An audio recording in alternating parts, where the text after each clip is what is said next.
nyata terkait ruang dan waktu. Kita tahu nak Madinah Mekah niku saniki dihitung nu 460 kilo, pinten 460 kilo. Jadi secara fisik jelas tiang hijrah niku menempuh jarak 460 kilo. Niku wonten sing dibunuh orang kafir, dibantai di tengah perjalanan.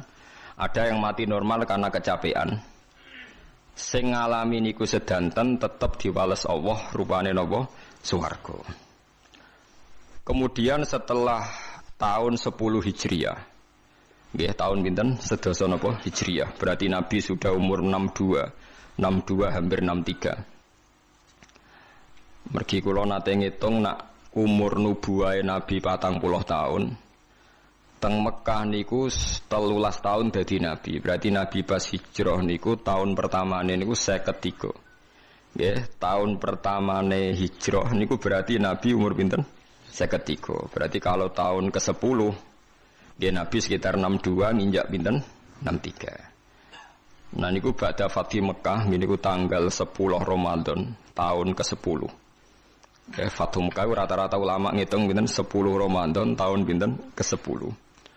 Niku Nabi ngendikan la hijrata ba'dal fathi walakin jihadun wa niyatun. Saiki ku ora ana hijrah sause secara fisik hijrah ku wis ditutup. Walakin jihadun wa niyatun sing ijau karek niat ambek jihad, ambek berjuang. Niki rungokno mawon nggih kula tak maca hadis-hadis sahih. Terus akhirnya Nabi ngendikan nggih kesimpulan al muslimu man salimal muslimuna min lisanihi wa yadihi. Wal muhajir man hajara manahawu anhu. Sing darani wong Islam sing wong Islam liya selamat sangka polahe tangane lan polahe lisane. Terus wal muhajiru te wong kang hijrah ning era badal fathi.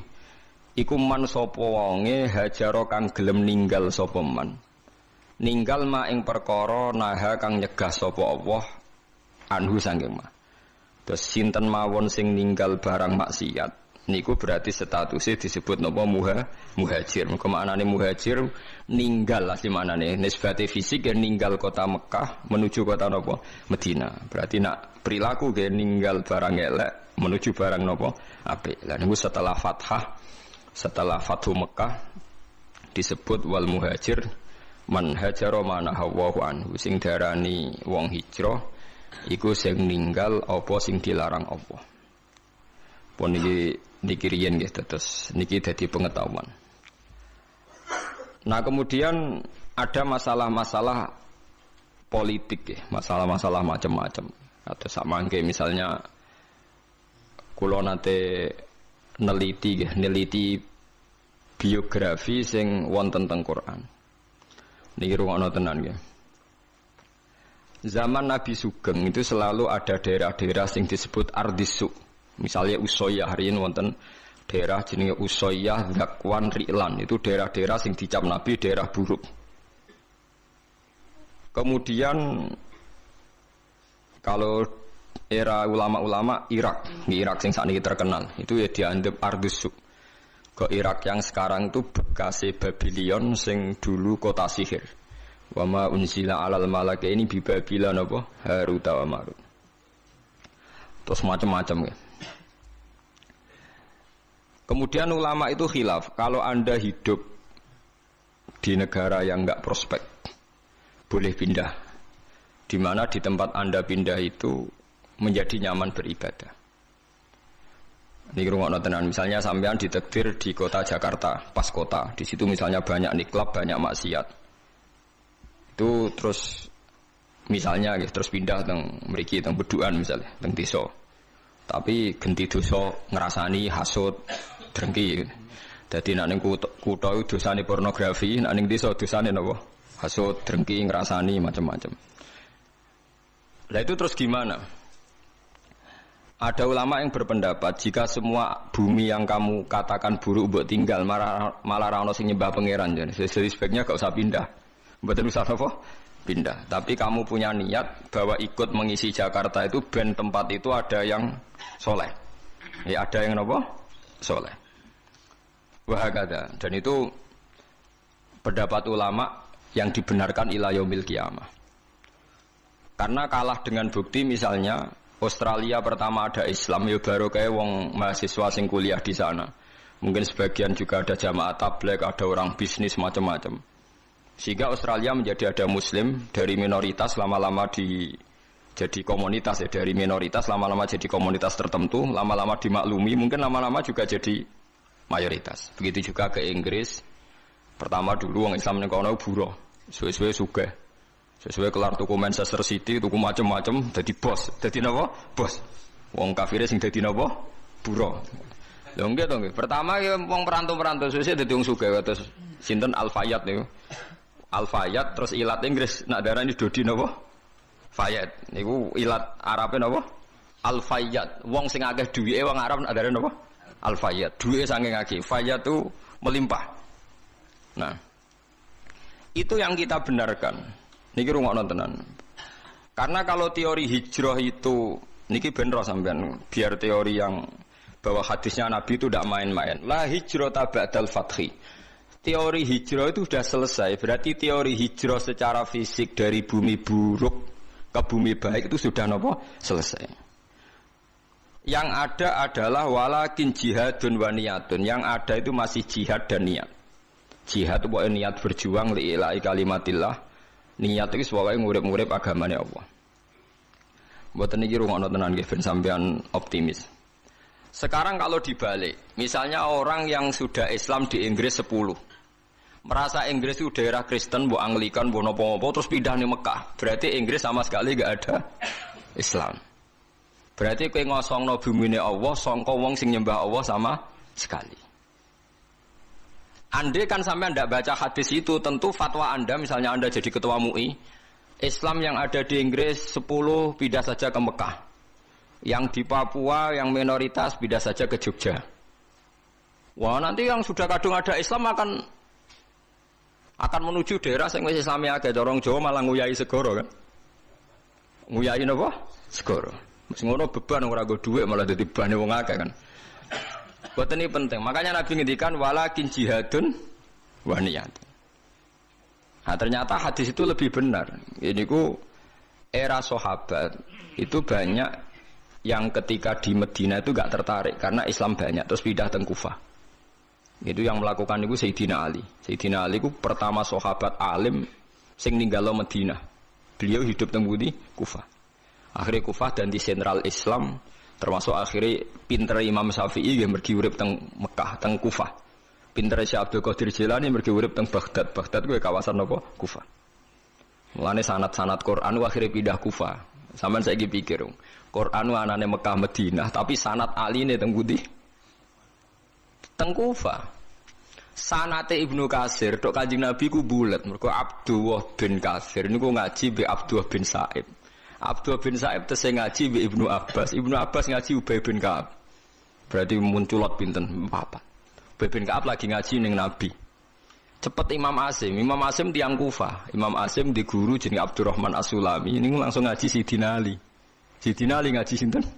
Ngaji Nabi. Kenapa? Karena Sayyidina Ali pindah teng pundi? Kufah. Di Mekah sing pusat Islam sanate mbulet. Tuke Kanjeng Nabi. Kufah sing adoh keng Mekah, adoh keng Medina. Sanate cepet, mergi wonten sinten? Sayyidina Ali. Sebab itu terus Kufah jadi sentral Islam. Kufah, Basra, Baghdad itu satu kawasan sing saiki disebut napa? Irak. Syekh Abdul Qadir teng mriku, paham Imam Syafi'i pintere teng mriku, Imam Abu Hanifah pintere teng mriku. Niki rungokno tenan nggih. Sehingga kita tidak perlu fatwa, misalnya orang Islam yang sekarang di Amerika, di Inggris, di Swedia macam-macam. Asal jangan kecelakaan kayak di Swedia. Swedia itu agak kecelakaan. Pertama orang Islam di sana dikenal kok Islam Ahmadiyah. Di pertama sing gawa teng Swedia Islam napa? Ahmadiyah. Jadi langsung di Nabi loro. Semua angel dadanane. Itu satu-satunya daerah minoritas sing ana Islam pertama napa? Ahmadiyah. Jadi angel dadanan karena pertama yang datang Ahmadiyah. Faham ya, itu sampean bertahu titik perkara. Jadi hadis itu ada di Bukhari, di Muslim, Mang Nabi ngendikan la hijrata ba'dal fathi walakin jihadun wa niyatun. Berarti sudah ada teori kalau kamu enggak nyaman di satu daerah yang minoritas, kamu harus ke mayoritas enggak? Ya kemana saja asal Anda niat baik dan ada peluang baik, lakukan. Itu ada seorang tanya sama Kanjeng Nabi, ya Rasulullah saya di sini bisa baik. Nabi ngendikan al ibad ibadullah wal bilad biladullah fa haitsu ma asabta khairan fa aqim. Negara ya wae pangeran, kabeh kawula ya kawulane pangeran. Pokoke kowe anggere entuk apik ning kono ya semukim ning kono. Itu yang menginspirasi Islam Gujarat, manggon Aceh. Dagangan itu rabi barang macam-macam terus jadi Islam teng pundi Aceh. Nah, Aceh sanak putune ponakane do ning Ampel, ning Ampel.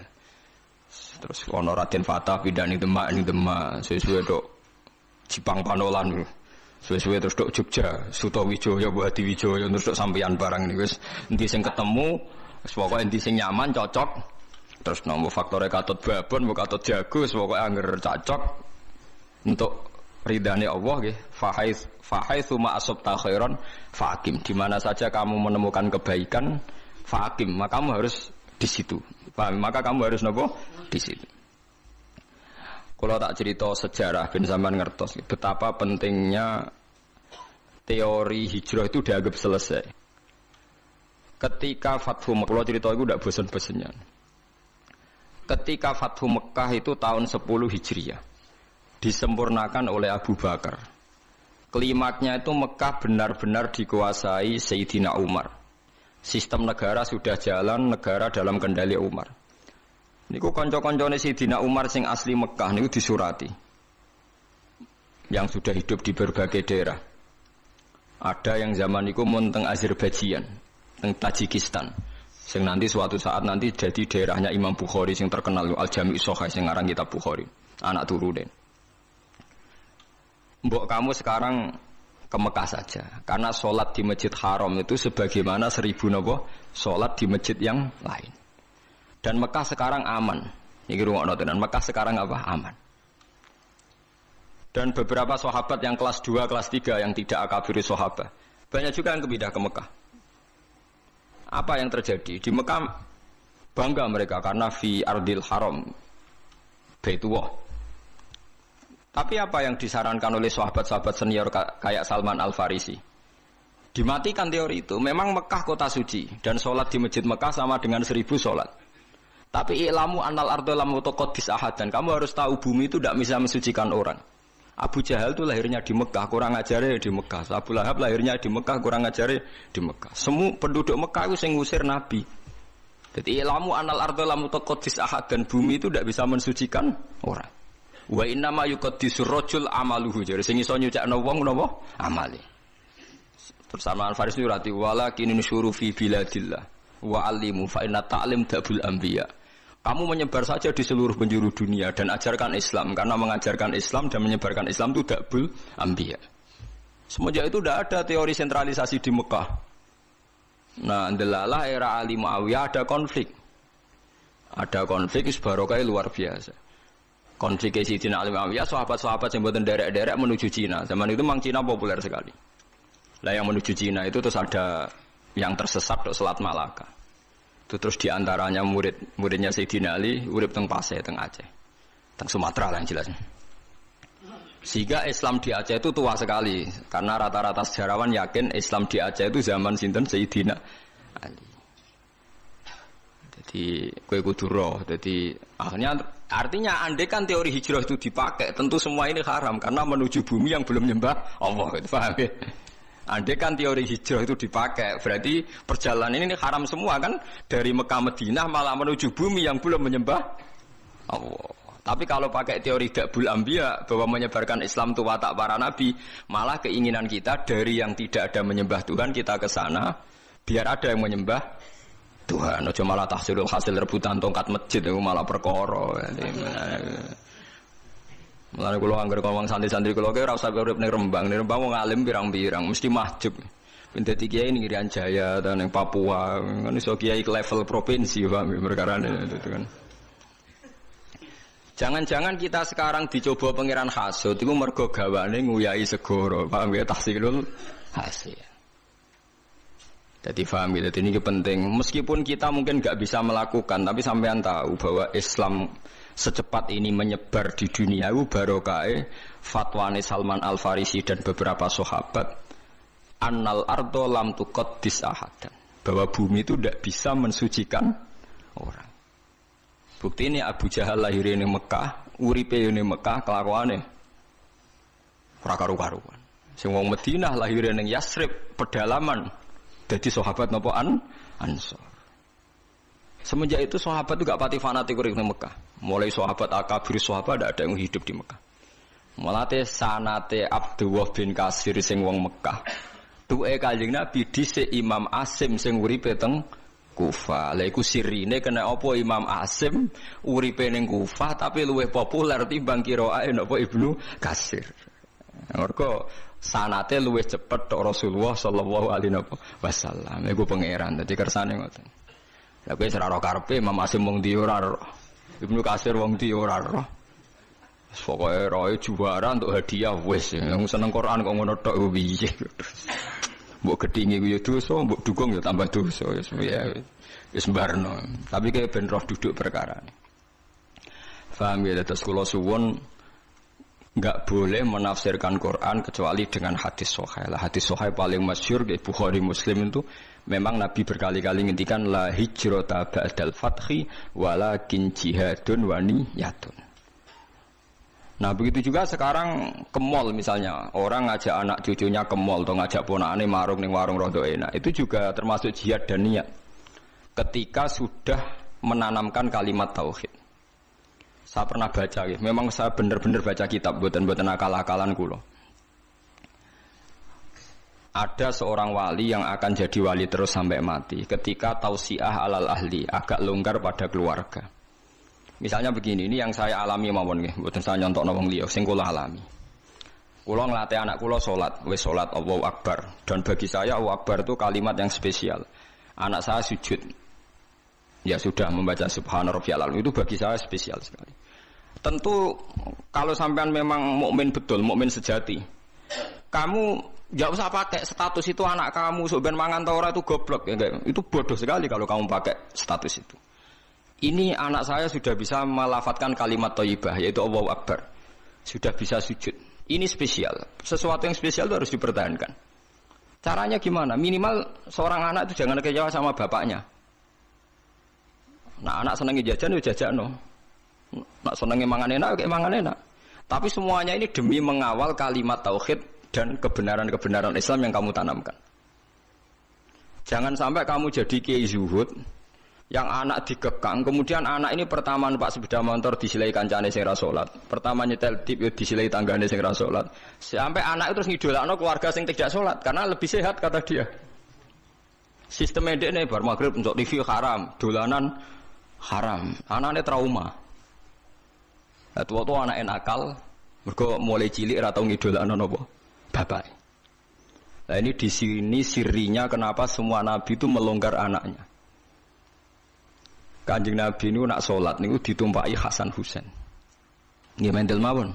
Dijak sholat padahal dijak numpai Kanjeng Nabi nak pas sujud. Bahkan kabeh ulama rawi mengatakan ketika malaikat Jibril janjian ambek Nabi mboten saged masuk karena ning solowongan tempat sarine Nabi wonten jiruan. Jiruan ku kirek. Anak asu cara mriki lho. Kirek. Jiruan wae. Mergo Hasan Husain ku dolanan napa? Asu. Saiki mulane anak kula nu dolanan pitik, dolanan pedhes mlebu kamar rata amuk, ijek enteng dhewe sik Hasan Husain nu dolanan asu. Tapi itu tadi berangkatnya adalah ngawal tauhid. Jangan sampai anak kita ini kecewa oleh kita. Padahal kita tahu dia sudah punya sesuatu yang spesial yaitu kalimat nopo tauhid. Lagu sing disebut wa ja'alaha kalimatam baqiyatan fi aqibihi la'allahum yarji'un. Kowe nak pancen nabi tenan ulama tenan, kalimat tauhid harus kamu jadikan kalimat yang abadi fi aqibih dalam turunan.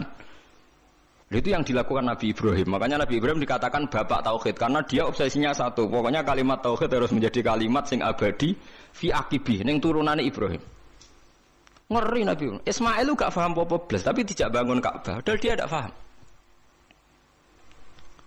Aris yang sekarang jadi hijir Ismail, kabeh ulama mulai Aris itu dhisik nggon nyancange wedhus Ismail. Ismail ora roh nek iku kota suci. Jadi sing sekarang hijir Ismail dhisik Aris, omah-omahan nggon wedhuse sinten? Ismail. Ibrahim ora ngloro itu ngi kota suci, menenge lek mergo saking moh ngecewakno napa. Tapi lagi-lagi saya itu sendirian, kula nu hormat be anak, tapi ya diloroi. Bahkan keluarga saya yang lebih tua di bangsa ngloroi. Anak kok mbok manja mari ngelamak. Padahal saya itu tidak pernah manja anak, pikiran saya itu sederhana, saya pasti mati, setiap saat saya mati dan yang meneruskan tauhid itu pasti anak saya karena saya mati. Ya tapi ya itu memang enggak populer. Bojoku pancen tak tanamno, jogeman wani anakku alat kita omongin. Dadi memang kan gak lazim, tapi saya tanamkan terus ke jogeman ke wani anak napa kualat. Umumnya orang kan bilang anak jawani wong tua kualat, ra iso cara anak iku urung mukallaf. Jadi gak bakal kualat nek wani ku wong ora kena hukum. Artinya statusnya dia tidak punya dosa kan indawah. Kowe dosa wis bek. Jadi cara kula wong tua wani anak sing kualat ora kok. Anak wani wong tua. Dan ini ada aliran sesat, ini yang benar itu menurut saya. Karena anak belum mukallaf kan? Paham ya? Jadi kula suwon latihlah sekuat-kuatnya. La ilaha illallah itu kalimat yang spesial. Mulane kula ora seneng wong khawarij. Wong khawarij itu wong paling gak ngregani la ilaha illallah. Anggere ana wong dosa gedhe utawa maksiat dianggap wis metu sangka iman. Padahal iman itu tidak bisa dibatalkan. Iman itu tidak bisa napa dibatalkan. Karena kekuatan la ilaha illallah itu akan mengalahkan semua bentuk kesalahan pada akhirnya. Kekuatan la ilaha illallah itu akan mengalahkan semua bentuk kesalahan pada akhirnya. Delok teng hadis-hadis sahih. Wong sing menjen rokok atusan tahun pasti akan dikeluarkan meskipun ning atine ana sithik sangka kalimat la ilaha illallah. Pertama miskola dzarrah, suwe-suwe nisfu napa? Dzarrah. Wong khawarij bento. Wong kok angger wong mukmin kok dosa gedhe, berarti imane ora ana gunane. Iku padha karo darani kalimat la ilaha illallah kalah mbek napa maksiat. Lha maksiat iku pira to kadare wong nganti ngalahno kalimat napa? La ilaha illallah. Dadi paham gitu. Lah iku termasuk niat. Jadi orang menservis anak demi mengawal kalimat tauhid niku ibadah. Lagi disebut Fathul Mu'in wa yusannu atau siatu alal ayal. Wong disunatno nglonggar kenikmatan ning anak. Mumpung urung mukallaf. Sementing aja sampai kecewa mbek sistem keluarga, engko suwe-suwe kecewa mbek sistem Islam yang Anda tanamkan. Jadi bocah anak wis seneng ngaji Quran, seneng ibadah iku kudu mbok dukung. Nah, hasil cacilik dolanan iki dolanan, termasuk hebatnya Rasulullah. Bahkan Hasan Husain nate dolanan jeruat dibeto mlebu kamare Nabi. Nabi ki mboten ngloro iki meneng emang. Lah nek iku mbok praktekno ke takobal wa min amin takobal ya kare. Ya, tapi itu nyata, ini tareh. Mergo sing terusno tauhid itu mesti anak. Mulane Nabi Yahya, Nabi Zakaria dongane napa fahab li milladunka waliya yarithuni wa yarithu min ali Yaqub. Waj'alhu rabbi radhiya. Iku ning anak. Kok anak iku iso maris. Wong santri iku napa le wong liya. Paling bedak khol kowe di Fatihai. Mbek bedak sumpek santri meling golek kuburan. Iku ngenteni sumpek. Tapi nak anak mbok niat mati khai bapake mbok ora ngger anak mengamal soleh. Otomatis kintuk kiriman napa? Amal.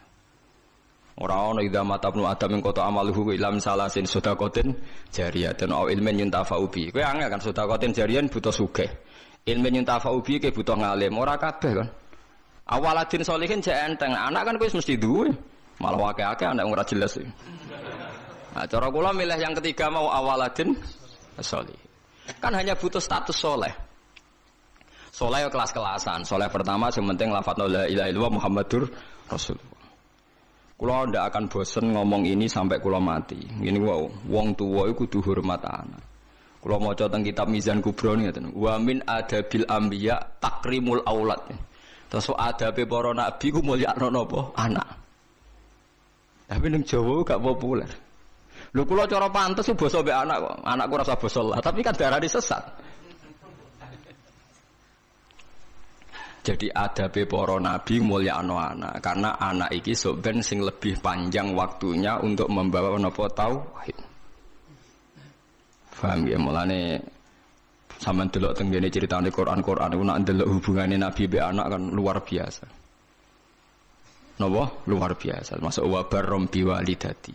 Sebagian rebana wa atenaul hukma napa sobiya. Mergo mulai cilik nak dididik mesti padha-padha kena hitop ya Yahya khudil kitab napa biquwa wa atenaul hukma sobiya. Terus wa hana min ladunna wa zakah wa kana taqiya. Hananan maknane sifat aris, sifat seneng. Hanan maknane seneng nyaman. Jadi hubungannya anak mbek wong tuwa kudu nyaman. Tapi nyamane ora krana nafsu, tapi sudah diikat kalimat napa? Tauhid. Kan lucu kan? Ini rungokno tenan iki. Kadang wong salah kaprah. Saiki sampean tak bedheki. Ruhin dipateni dosa perkarane apa? Ahli tauhid kan? Wong nek nglafadzno la ilaha illallah haram dipateni. Berarti ruhin haram dipateni mergo apa? Nglafadzno la ilaha illallah. Nah, sekarang lebih meningkat lagi. Al muslimu alal muslimi haramun damuhu wa maluhu wa irduh.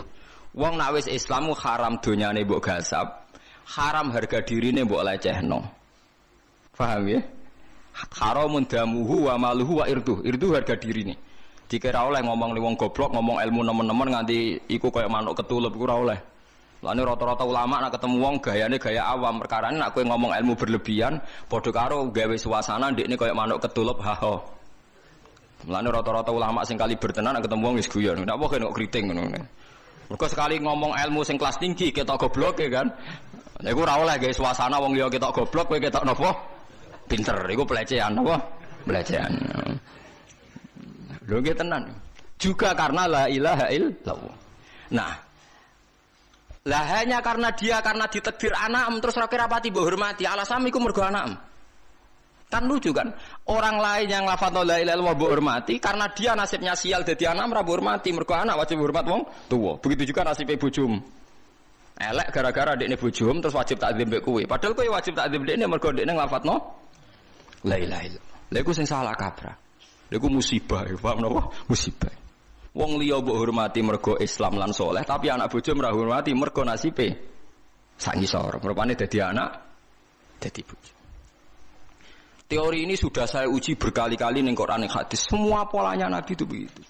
Sebab itu Ismail yang masih kecil dijak bangun Ka'bah diabadikan Quran wa idh yarfa'u Ibrahimul qawa'ida minal baiti wa Ismail. Dan Ismail pasti ora paham iki cilik, tapi sudah dikenang Quran wa Ismail. Padahal masih sangat apa? Kecil. Mulane kula niku duwe cerita niki kisah nyata.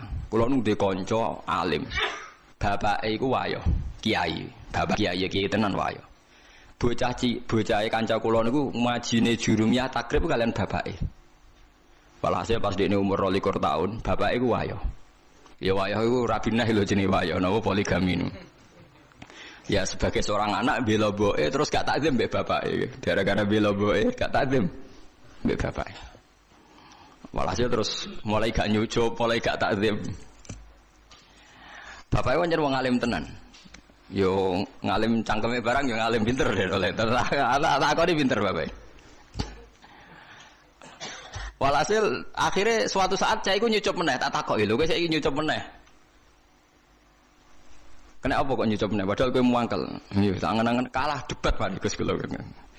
Bapake lek kelar ngene. Bapak tenan bapak kandung. Cung. Umpama kiaimu ayo kita tetep nyucup ta ora? Kiai mesti guru pondok. Ya tetep kula nyucup. Alasan apa? Ya mergi kiai kula. Lah aku malah loro statusku. Ya kiaimu ya bapakmu. Kalah lagi. Mergo cilike yo diulang. Cilike ku ngaji alime mbek bapak. Lah aku malah loro. Ya kiaimu ya bapakmu ya. Nasibku wae elek dadi bapak amsika ke berhak protes. Nah kiaimu nasibe apik mergo kowe santrine ora berhak protes. Mikir angenan bener. Wong nak kiai ku wayo aku tetep nyucup, tapi nak bapakku kok gak. Padahal statusnya bapake loro. Padha saiki bojomu nglafadzno la ilaha illallah, statusé loro, sing nyuwargakno kowe sing mbok keloni ya bojomu. Sing mari kowe ra zina ya bojomu. Lha wong nglafadzno la ilaha illallah plus fungsinya banyak kok malah ra mbok hormati. Perkarane trimo wong wedok jare cara Yogya kanca wingking jare kok waduh malah ora kabeh istilah yo. Cobalah sekarang dilatih, gak usah macam-macam. Iku wong sing nglafadzno kalimat tauhid. Anam ya sampean sing penerus kalimat tauhid. Itu yang saya pahami dari Quran. Jadi Ibrahim piyambak hubungannya mbek Ismail disebut apa wa ja'alaha kalimatam baqiyatan fi aqibih. Ibrahim sing dadekno kalimat tauhid abadi tok anak turune.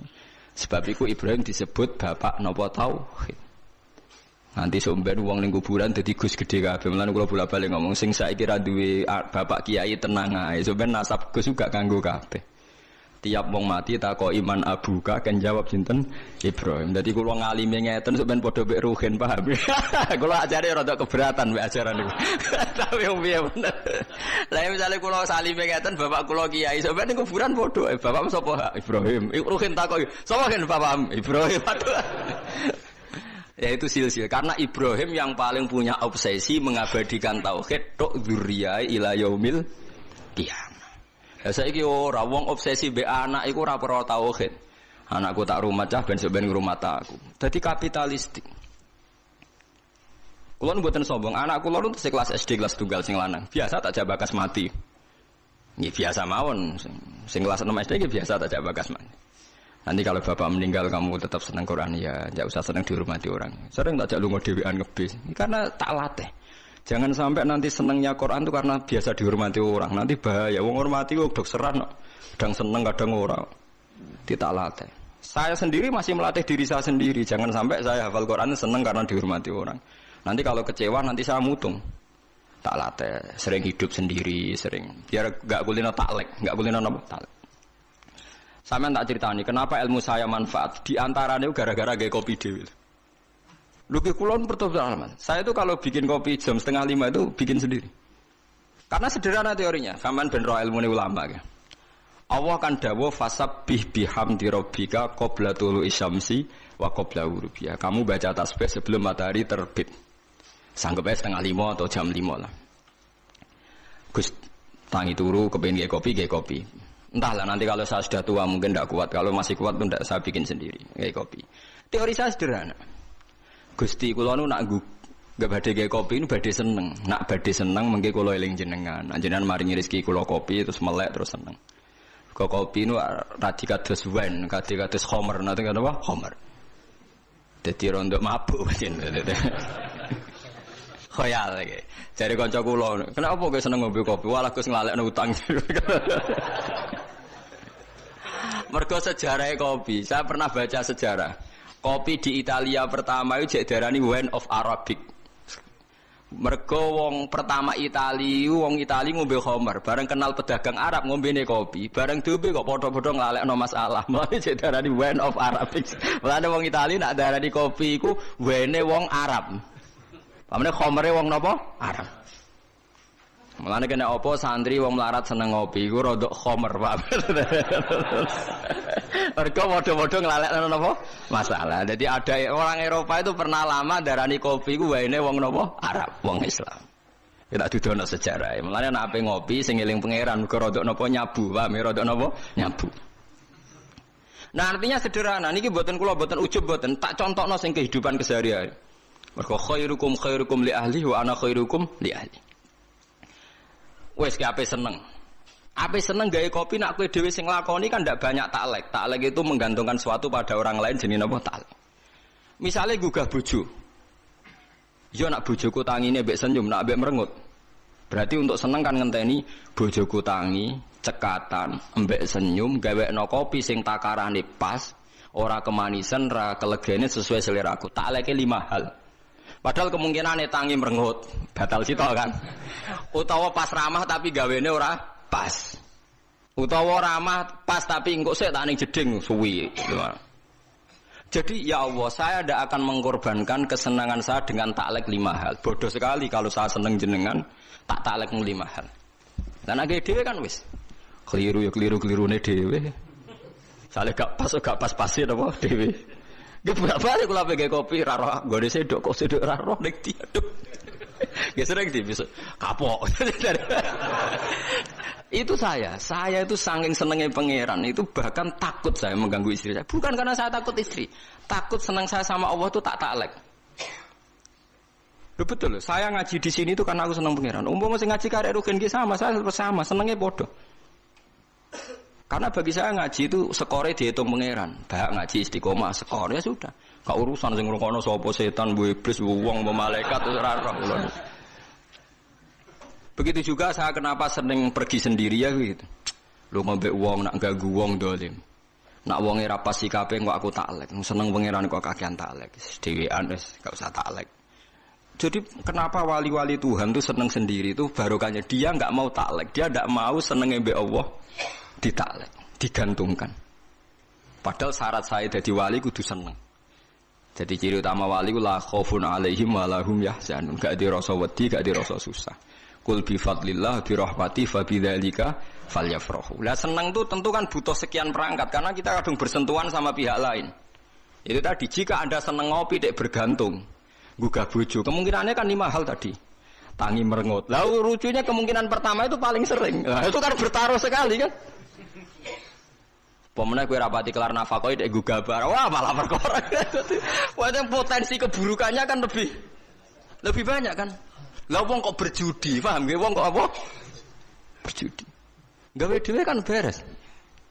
Gawe dhewe ngombe kopi, ngefly sithik-sithik wis damai napa? Damai. Jadi wong nak seneng pangeran tenan, bahkan perangkatnya disiapkan sampai begitu. Kula nate diloro ibu kula, kowe mbek anak aja nganti ngono. Mari sok ben anak ngene-ngene. Ya kula nggih tetep mawon ngeten. Bukan saya muji anak saya mesti saleh mboten. Saya tahunya anak saya ini sudah sujud, sudah melafadzkan kalimat thayyibah. Bagi saya ini spesial. Coba orang kafir puluhan tahun nganti Allah ngutus nabi. Tak warai carane sampean syukur. Saiki Abu Jahal ku kafir puluhan tahun, Abu Lahab kafir puluhan tahun.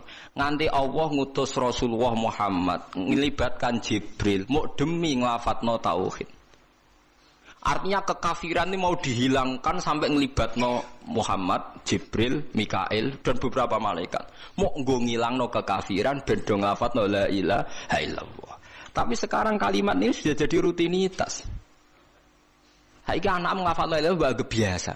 Sing ra biasa ku nak nyucup kowe di depan umum terus takzim dikongkon nurut. Lah budak rak yo nurut. Manuk beyo mbok ulang ya napa nurut. Asu nak mbok ulang gak utekem lho lemel. Nek sekedar nurut asu mbok ateh yo nurut. Mbok sekali-kali obsesi kamu itu kalimat napa? Tauhid. Lah nek wis ngono iku disebut wa ja'alaha kalimatam baqiyatan fi aqibih. Sifate Ibrahim wong sing gawe kalimat tauhid diabadekno ditanamno ning anak-anake. Iku sirine kena apa aku hormat be anak. Tapi alhamdulillah bojo kula sakniki tak bombardir bendina tak omongi mulai mikir. Saya nak penyentak anak wedi. Wah ngono aku alat dire. Wah iki rene kok apa. Dadi syukur kula. Wedi be anak kula sing. Kula sing mulai dukung 1 2 ya mulai wonten guru-guru SD. Jogeman ngamuk anak kuwalat cara Gus Bas. Bon niat ngenyek, bon niat dukung ora roh tapi mulai saat tanamkan paham sithik-sithik nak wani anak ki napa kuwalat. Ben darani aliran sesat Allah. Mbok wong mulai mikir, anak mbek kowe hubungane apa coba? Misale mbok arane anak am iku kowe mau urun kelon kok ngaku iku anak. Gak terima ngeloni bojo untuk nikmat terus iku dadi anak. Kok iso anak malasane opo? Tetep iku kersane Allah, tetep iku asete pangeran.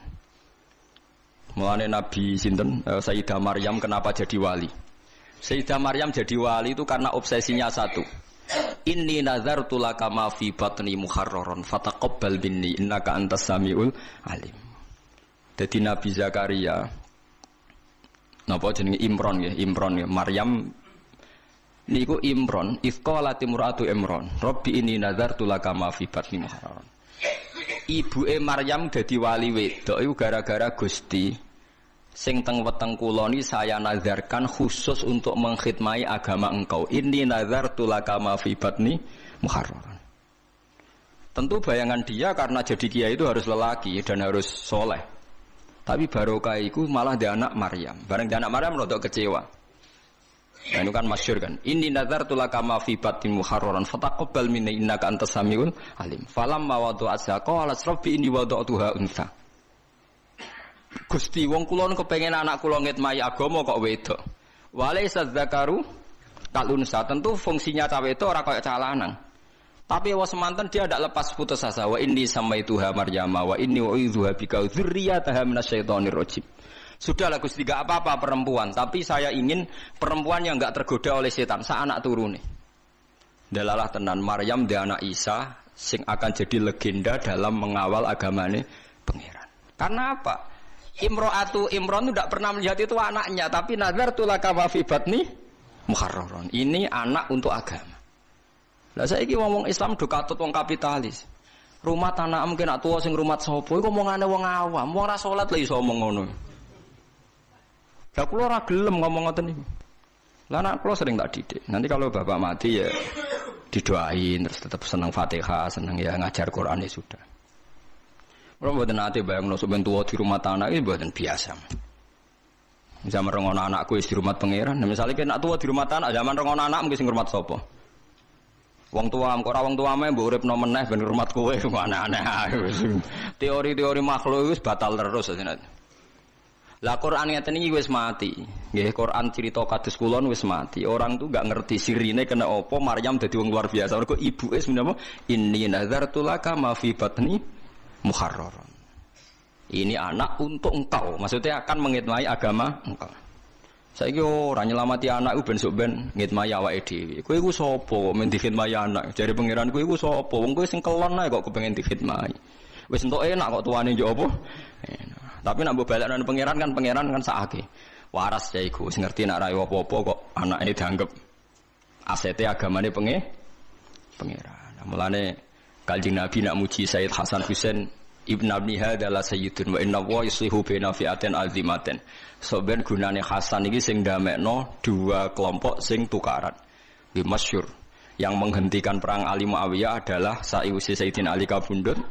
Pemimpin diambil alih Hasan, Hasan ikhlas dikekno sinten Muawiyah. Setimbang tukaran terus pepean. Akhirnya jadi dinasti Umayyah mergo Sayyid Hasan enggak meneruskan warisan saking sinten Sayyidina. Dadi eling-eling ya mulai badhe ngaji niki aja main-main kalian sinten anak mari kualat paham nggih mari napa. Ya itu tadi kalau orang lain Anda hormati karena kalimat tauhid, doa kalimat itu kan ada pada anak Anda kan? Cuma siale anak mergo anak mbok amu-amuan kan? Jika Anda hormat orang lain coba karena apa? Karena dia muslim. Apa Anda bisa hormat sama orang kafir kan enggak kan? Lama anak Anda muslim kan berarti statusnya loro anak plus Islam. Berarti kan disebab loro kan? Ya bener bapaknya kancam. Umpama kiaimu wayah mbok hormati to ora nggih Pak. Lah aku malah loro, ya kiai ya bapakmu. Akhirnya bariku hormatin, tangan-tangan bener Gus. Statusnya bapak itu loro Gus, kiai mbek apa?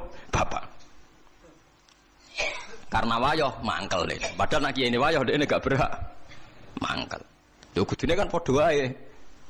Ora iso wong itu kan secara psikologi piye hukum ana psikologi hukum nggih napa hukum paham ya terus kula suwun sampean iktibar mbek Nabi Ibrahim Nabi Ismail niku sing dibakar sing tauhid. Contoh ketiga ben sampean yakin bahwa teori saya itu benar. Ketika Nabi Yakub kapundhut am kuntum syuhada id hadar Yaqubal maut. Ketika Yakub kapundhut napa isqala li banihi ma ta'buduna mim ba'di. Ketika Yakub badhe kapundhut anak-anake diundang, "Cung kowe bar iki nyembah sapa?" Qalu na'budu ilahaka wa ilaha abaika Ibrahim wa Ismail wa Ishaq ilaha wahida. Kula nggih nyembah kados sesembahane leluhur-leluhur kula. Artinya apa? Hubungan mereka taunya leluhur saya itu pengidola Allah, leluhur saya itu kalimat tauhid. Ya sudah perilaku kita ya kan seperti leluhur saya. Dadi ora ana pikiran mereka iki warisan iki aset, bapakku dagang apa dadi pedagang. Lah nek rugen bapakku melarat tak terusno. Mergo niru bapak nek mbok terus-terusan ngono bapakmu goblok ya karek. Lho coba kalau alasane terusno wong-wong sering, lan terusno perjuangane bapak kan apa ya terusno bapake melarat terusno melarat. Bapake bodoh terusno bodoh. Lah nek sing bapake tau ning LP ya terusno. Aneh-aneh wae. Orang-orang gak ono sing bener teori ini wis gak Qur'ani blas. Terus Nabi Yusuf nggih sami. Nabi Yusuf ketika meromosekno hubungan dengan orang tuanya gimana? Ning gone kanca-kancane ning penjara. Wattaba'tu millata abai Ibrahim. Niku wattaba'tu millata napa? Abai. Ketika Nabi Ismail ditanya teman-teman penjara, "Kamu itu siapa?" "Saya pengikut agamane nenek moyangku, leluhurku." Iku abai mulai Ibrahim. Saterusé disebut.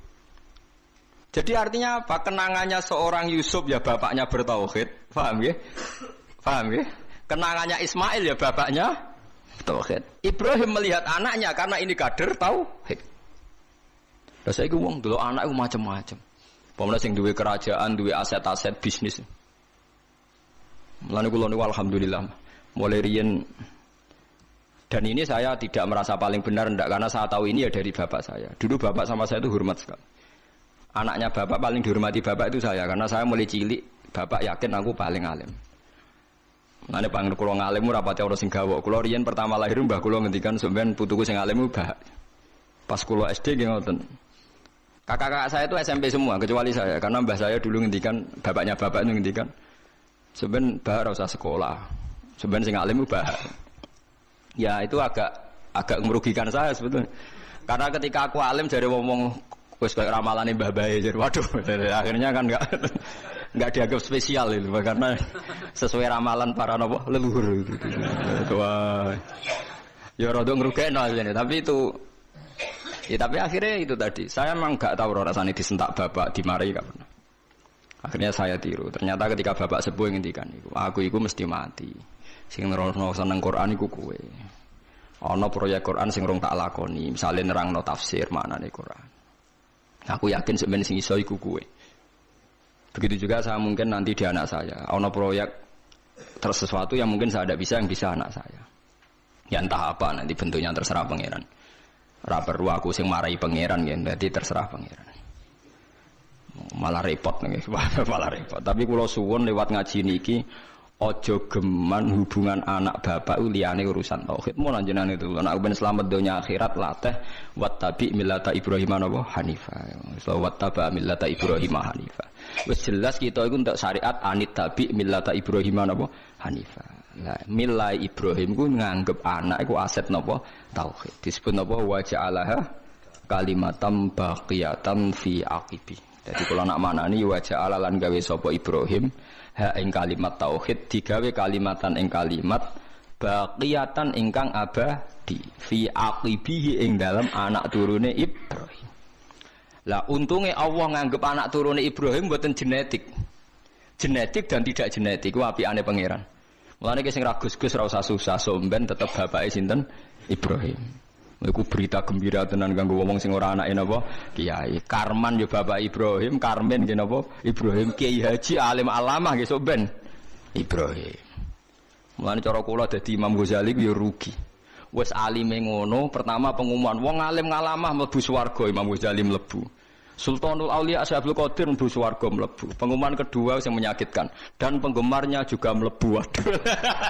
Tadi orang melok ngalim, tapi memang keputusannya pangeran para penggemar ini di barengno sing di gemari. Ya wes, ya gelem ra gelem kudu nampa. Mulane cara kula mbek Ruhin pinter Ruhin dene ra kangelan ngapalo Bukhari, ngapalo Muslim. Tapi nanti swargane padha. Mergo pengumuman pertama iku para ulama mlebu swarga. Bariku para napa? Penggemar. Jadi kula sampeyan yo gledek, lho kowe. Ya sajane rada musibah kan asline kan. Ya tapi iku aturane pangeran ya samikna napa? Ya piye. Mulane Kanjeng Nabi wong tope ngono iku bareng wong Arab ditakok, "Ya Rasulullah," jadi kan ini kisah nyata. Kanjeng Nabi pas khutbah, sebab itu hadis ini mutawatir. Dasar menguntungkan sing apal akeh wae, dasar menguntungkan sing apal napa? Jadi Nabi itu pas khutbah, Nabi itu sering cerita kiamat. Dasar orang Bedui. Ya Rasulullah, kok bekas-bekas kiamat? Kiamat piyambak niku kapan? Jadi kurang cangkem elek ngono tadi. Nabi a'radu anhu, ndak jawab. Ketika a'radu itu ada sahabat yang menganalisis. Lam yasma. Beliau tidak dengar, sebab itu membiarkan. Sing sahabat liyane sami'a wa kariha. Ya beliau dengar tapi tidak berkenan karena pas khutbah. Dasar orang Bedui dibaleni meneh. "Ya Rasulullah, mata sa'ah? Kiamat itu kapan?" Akhirnya sampai 3 kali Nabi akhirnya tangklet. "Aina sa'il?" Yang tanya siapa tadi? "Ha ana ya Rasulullah, saya aja." Bedui. Terus Nabi ora goblok takok, "Ma'adattalah." Lalu kamu takok kiamat itu persiapannya mau apa ya? Ora dijawab kapane tapi persiapan mau apa? Fa wa ma'adattalah kabira salatin wala sedaqatin walakini uhibbuka. Kula persiapan kiamat ndak banyak ya Rasulullah. Salat nggih rapati akeh, poso rapati akeh, kula seneng jenengan. Nabi ngendikan anta ma'aman ahbabta ya. Kowe padha karo sing kowe awor wong sing mbok seneng. Iku sahabat sak masjid sing mangkel kabeh akhire paling disenengi wong iku. Gara-gara kata sahabat kita ini tidak pernah dengar hadis Nabi segembira hadis ini. Karena kita tidak mungkin menyaingi amalnya Nabi. Tapi nanti dijamin bersama Nabi. Wes hadis didukung Quran. Itu faulaika ma'al ladzina an'ama Allahu 'alaihim minan nabiyyina was-siddiqina wasyuhada'i was-sholihin wa hasuna ulaika rafiqa.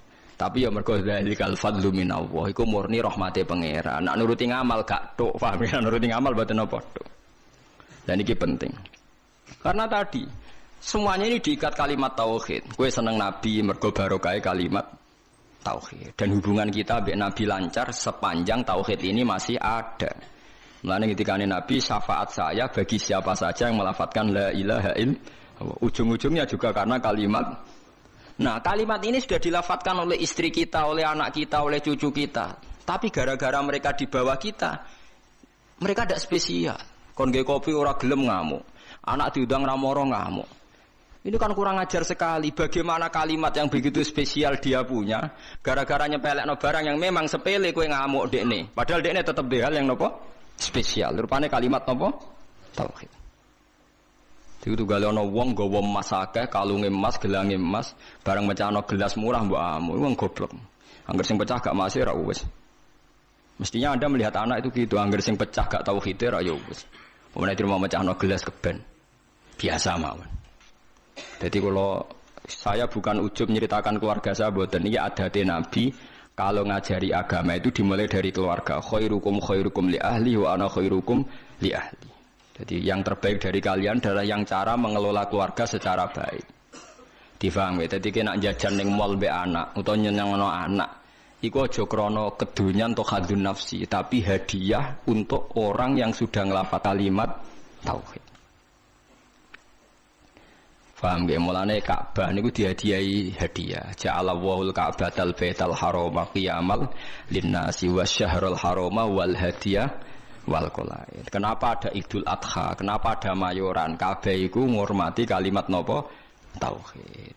Mulane nabi-nabi dhisik seneng mayoran. Wong kafir sing atas nama pesta seks, pesta narkoba wae mayoran, mosok demi kalimat tauhid ora mayoran. Sebab iku ana adat mayoran. Bahkan adat mayoran itu dibarengno Ka'bah. Dadi ja'alallahul Ka'batal Baital Harama qiyamal linnasi wasyahrul harama wal hadiah. Hadiah.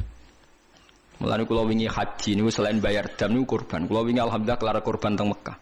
Perkara ini pikiran kula niku lafat hadiah dijajero Ka'bah, mosok ning kene gak kurban. Terus kula cara nuruti dhuwit ra pati akeh. Akhire kula kurban. $250 bentuk piro pokoke entuk wedhus. Teng bank maksudnya kula nak liwat wedi jare akeh sing bulet teng mriko niku dadi wal hadiah. Mulane wong nak kezuhudin niku kecelakaan. Mergo ora tau mayoran, akhirnya anak mangan enak pertama, dipakani wong kadang gak soleh. Akhirnya anak mengidolakno keluarga yang tidak soleh. Saya punya contoh ini dari kitab-kitab yang saya baca. Kenapa Nabi Isa dicoba Maidah? Nabi Isa terlalu khusyuk. Khusyuk epol, mangan enak ra tau, nak turu bantalan watu. Wong ora tau enak. Khawariyin niku yo nurut, sawangane nurut, tapi ning ati wong kok ngono cah, pisan-pisan mayoran mosok ora tau dadi. Tenan akhirnya kecelakaan tenan. Nabi Isa itu dengan didikan juga tuh gak tahu nyongko. Nah akhirnya kaumnya takok secara ekstrim. Hal yastati'u rabbuka ayyunazila alaina ma'idatan minas sama. Wong kok khusyuke ngono, mbok sekali-kali mayoran, sing kok langit langsung kuwaget Nabi Isa. Waduh. Mergo wong ya butuh mayoran. Kaget akhirnya ngamuk, qalat taqwa in kuntum mukminin. Kau aja takok ngono, mayu pangeran kok mbok takoki mampu ta ora gawe mayuran. Iki gara-gara kesuwen ra ono mayuran akhirnya malah takoki. Maidah artinya napa? Mayuran, idah. Akhirnya kaum Hawarin jawab. Qalat taqwa in kuntum mu'minin. Qalu nuridu an na'kula minha wa tatma'inna qulubuna. Mulane Kanjeng Nabi niku sering mayuran. Maksude niku ben ngurmati kalimat tauhid. Muga aja sampe wong saleh ngidolakno wong zalim sering enak-enak, sing wong saleh ora tau enak-enak. Lah wong Jawa salah kaprah, mayuran dibarengno resepsi, ngenteni ono resepsi, ngenteni khitanan. Lah akhire keribetan. Mayuran ae biasa, ora usah ngenteni khitanan. Misale gede dhuwit tuku wedhus sebelah wis mangan. Ora usah ngenteni khitanan, ora usah ngenteni napa? Resepsi. Keribetan napa? Lha nek kuat loro-lorone ora apa-apa. Kados Nabi Ibrahim kan ngoten nggih, wonten tamu malaikat langsung disebut di Qur'ane, faja'a bi ajlin hanid. Langsung di sebelahna napa pedhet. Iku mayuran ta ora? Mayuran. Dadi aja sampe dak bus solihin, watake wong saleh iku kalah enak ambek watake wong dolim. Kok wong saleh di kecenderungan seneng wong napa? Dolim. Ya aja terus nak terus mari ati mati. Selain ra kuat maksudnya karuan ra kuat tuh karuan sebab ora karuan. Mau sampean roh, ben roh bahwa semua ini demi kalimat napa tauhid. Mulane mayuran dibakas jejer Ka'bah. Ngene iku ja'alallahul Ka'batal Baital Harama qiyamal linnasi wasyahrul harama wal hadiya wal qalaid. Terus dari kali ta'lamu annahu ya'lamu ma fis samawati wa ma fil ard. Mayurane wong Islam ndak ape-apa oleh paling ben roh nak kabeh nikmat iki minaw wa. Ya engko kembaline ilaw wa. Misalnya kue mangan, wong Islam nak mangan ndak apa-apa ben kuat ibadah. Ndak apa-apa. Artinya kalau tauhid wis bener, kok mangane ya ben kuat ibadah. Engko misalnya anak mbok jajakno seneng, ben seneng ngaji. Ndak apa-apa. Wong saleh orientasine ndak apa-apa. Misalnya anak mbok jajakno seneng, engko ben seneng ngaji. Lha iku jenenge walakin jihadun wa niyatun. Ujung-ujunge niatem iki sing mengawal prilakune Dadi mbok jajakno enak tapi niate ben seneng ngaji. Jadi kula suwun mulai sakniki bojomu servis ben seneng ngaji. Lah wis kliwat yo, cara watakam kan wis. Nak bojo kula dereng kliwat, mulai pertama rapi tak ngandani. Piye wae aku sok ben ndek anak, kowe langsung nomor 7, wis ra iso ditawar. Piye ke anake wong iku anakku, wis ra iso mbok tawar. Tak tanam tenan. Endi ana cerita Nabi bakas bojo ra ono. Siti Hajar ngewangi bangun Ka'bah disebut Quran disebut Ismail tok tak bombardir wis pokoke bendene ora anak. Mandi nganti sakniki gak pede ngadepi anak es. Angger lapor anake nakal dekne kecewa semenenge mesti dibela bapake dekne ainul yakin hakul yakin. Ainul yakin hakul yakin. Dan yo ora tahu pancen pokoke nek konflik be anak aku yo ora salah benere pokoke mesti bela anak saya. Ya mungkin saya terlalu tapi itu daripada aku ora konsisten. Artinya cara teori militer sekali saya trader pisan kan, dekne biar gak mesti kan repot kan, itu kan merugikan saya. Jadi aku ora soalnya tetep lah ada. Jadi aku tapi ojo tiru Fabri cerita mawon iki cerita betapa fanatik saya pada anak. Kok kabeh nabi dengan apa fahab li milladunka waliyah yarithuni wa yarithu min ali Yaqub. Sing dijaluk tetep yuk turunan anak lanang. Rabbi habli milladunka dzurriatan thayyibah, jaluke anak turun sing saleh. Jarang Nabi bakas bojo. Lah saiki kiai-kiai udah senengane kepen di bojo sing nurut. Lali gak nyebut kepen anak nurut lah, bojone nurut anak nakal-nakal. Mergo klirune senengane kok orientasine kepen di bojo nurut nyenengno wong lanang. Mboten ate kula ndonga mboten. Pengen di anak sing nurut. Ya misalnya di anak 5 nurut mek kowe. Sak omah 6 bojo sitok minoritas wedi ya nurut. Karena anak 5 nurut kowe bojo minoritas ya. Sak omah wong 6. Lah anak 11. Nurut kowe kabeh tambah minoritas kan. Tapi lho kula seneng lho mbek bojo kula, cuma itu tadi sudah saya didik supaya anak itu nomor 1. Mergo anak niki sok ben sing ndongano. Mulane ning hadis ora nyebut bojomu illa min salasin sedaqatin jariyatin au ilmin yuntafa'u bi awaladin sholih. Ora usah mbok takokno. Kok bojo ora dilebokno Gus, ora usah takokno pokoke. Kula nate ditakoki santri. Gus kena apa ning hadis ora bakas bojo. Bojo iku ora ana cara Quran, sing ana iku anak. Maksudnya piye Gus? Maksudnya kene goblok tak terangno. Maksudnya ngene lho, misale kula mati ti. Wis anak kula misalnya Hasan. Hasan kan ndongakno kula, berarti Hasan ndongakno wong tuane kan. Engko bojo kula mati, ya Hasan ndongakno ibuke kan. Paham nggih? Lho nggih artine bojo tetep entuk ora usah ngenteni bojo. Kula mati kan didongakno anak kan. Engko bojo kula mati. Didongakno anak kan. Artinya bojoku entuk ya mergo pada akhirnya bojoku ibu kan bagi anaknya kan. Ibu. Lah terus kowe kepengin misalnya ngene Rohin. Muga-muga ora kan tapi. Misale Rohin mati, arep-arep didongani bojone. Lah nek dirabi wong. Lho kan akeh kan rondo dirabi wong kan akeh. Engko bojone sing lanang mati neh, rabi meneh. Terus iku bojone sapa? Nah anak ra iso selawase anake iku sirine kena Nabi ra nyebut bojo. Sing jamin nek ejek bojone sapa? Nah anak. Ya anake terus ila yaumil qiyamah kan. Sale ke mati, ruhen arep-arep didongakno bojomu. Wong iso urip bae bojone sing dirabi wong. Lah ya pegatan nak terus dirabi wong. Pemene wis apa? Artine umpama Nabi ngendikan au zaujatin sholihatin tatulah. Ijek bojo ta ora kan? Paham ya? Lho kok berarti do takut istri kata jawab kasih do rahasia. Mboten niku tenan nggih, kula suwun tenan nggih dadi mulai ngaji niki latek. Anak kita ini sudah punya kalimat napa spesial, rupane kalimat napa tauhid. Yang kalimat ini direwangi Allah ngutus Jibril, ngutus Kanjeng Nabi Muhammad, ngutus Mikail untuk kalimat tauhid. Dan kita mendapatkan ini secara gratis dari fitrahnya, gak melalui perang, gak melalui utusan Nabi macam-macam. Kok ora mbok hormati ku piye? Lucune kita sering kecewa hal-hal sing khadzun nafsi. Misalnya anak bukan mijeti ra gelem terus kecewa. Wah, anak ra nurut wong tuwa. Oh, dasar anak nakal ngene-ngene. Iso ae cara pangeran, oh wong tuwa goblok, barang ra penting sih dianggap penting. Lah pangeran ngendikane ngono piye?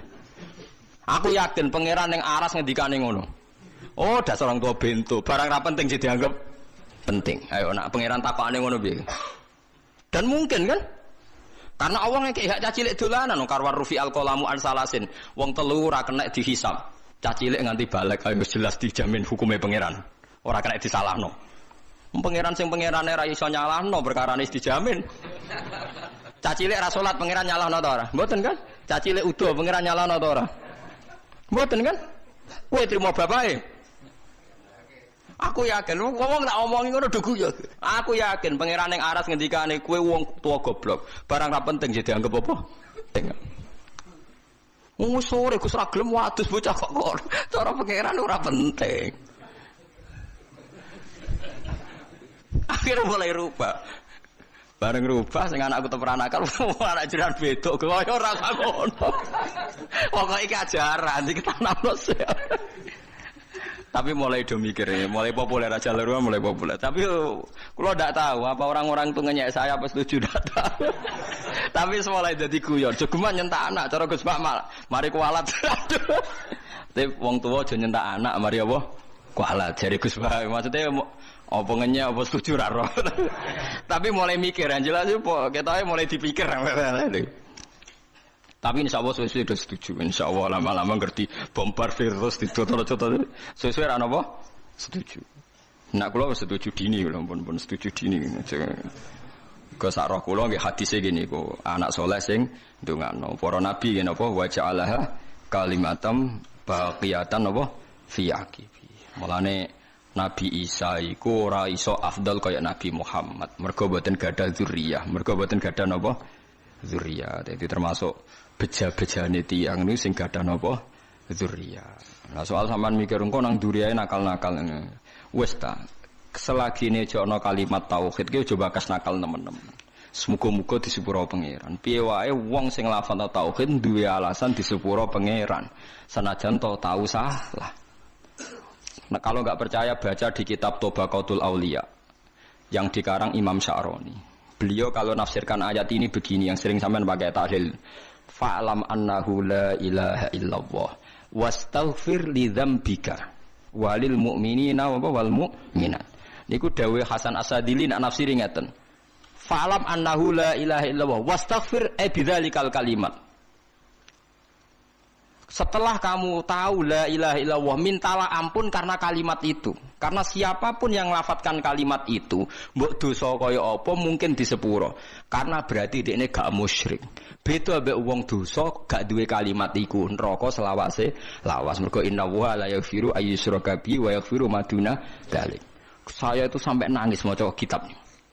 Jadi kalau pahalanya nggih oleh Hasan Sane. Fa'lam annahu la ilaha illallah wastaghfir li dzambika bitil kal kalimah.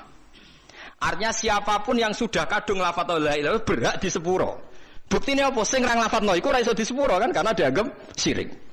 Artinya kalimat iku wis digja ya wis napa? Digja ya. Artinya anak-anak selagine di tauhid kok salah-salah lah mungkin di sepuro mergo barokah kalimat tauhid. Mergo sing ra iso di sepuro sing duwe dosa syirik. Artinya sing lafal la ilaha illallah ora napa syirik. Mulane dari Hasan Sadali wastaghfir li dzambika bitil kal kalimat. Paham ya bitil kal apa? Kalimat. Karena tanpa kalimat itu dosa kita tidak bisa napa diampuni. Karena kita berarti di dosa napa syirik. Artinya kena bayang anak putumu sampai nakal-nakal koyo bapake koyo bae misalnya kan berarti lah jong pokoke kowe tak titipi kalimat napa tauhid. Lah liwat titipan kalimat iku wis iso disepuro. Lane fata amal dalik jari Hasan Sadali maka harus kamu angen-angen ini karena sak paket kan fa'lam annahu la ilaha illallah wastaghfir li dzambik bitil kal kalimat. Mulane urutan tahlil hak jenis bener. Sebuti urutan tahlil biasanya ngawiti dalil fa'lam annahu la ilaha illallah. Mboten sing golek di sepuro bareng no. Niku sing pokoknya intinya niku biniyatit taqarrub mari tahlil beda-beda kula nu tahlil Pasuruan yo ora paham tahlil Yogya yo ora paham ning Rembang ora paham tiap kiai kok tahlile beda-beda pembedarane alim mbok piye yo ora roh lah kaya la ilaha illallah kalimatu haqqin 'alaiha nahya wa 'alaiha namut nak teng daerah kula wabiha nak teng mriki wa 'alaiha nak teng Pati wabiha teng Rembang wabiha. Wonten kiai sing genane wa biha wa alaiha. Pas ana sing biha wa alaiha. Nak logikane nggih biha tapi itu mriki alaiha ya. Sebagai kalimat haqqin alaiha nahya wa alaiha namut wa alaiha nupas. Nah, ta mriki wonten sing wa biha nupas. Nah, kula mimpin dalil nggih wa biha genate wa alaiha genate. Wa alaiha wa biha genate lah. Iya. Jangan-jangan seneng tak pimpin tahlil ora krana kula napa-napa, seneng cepete.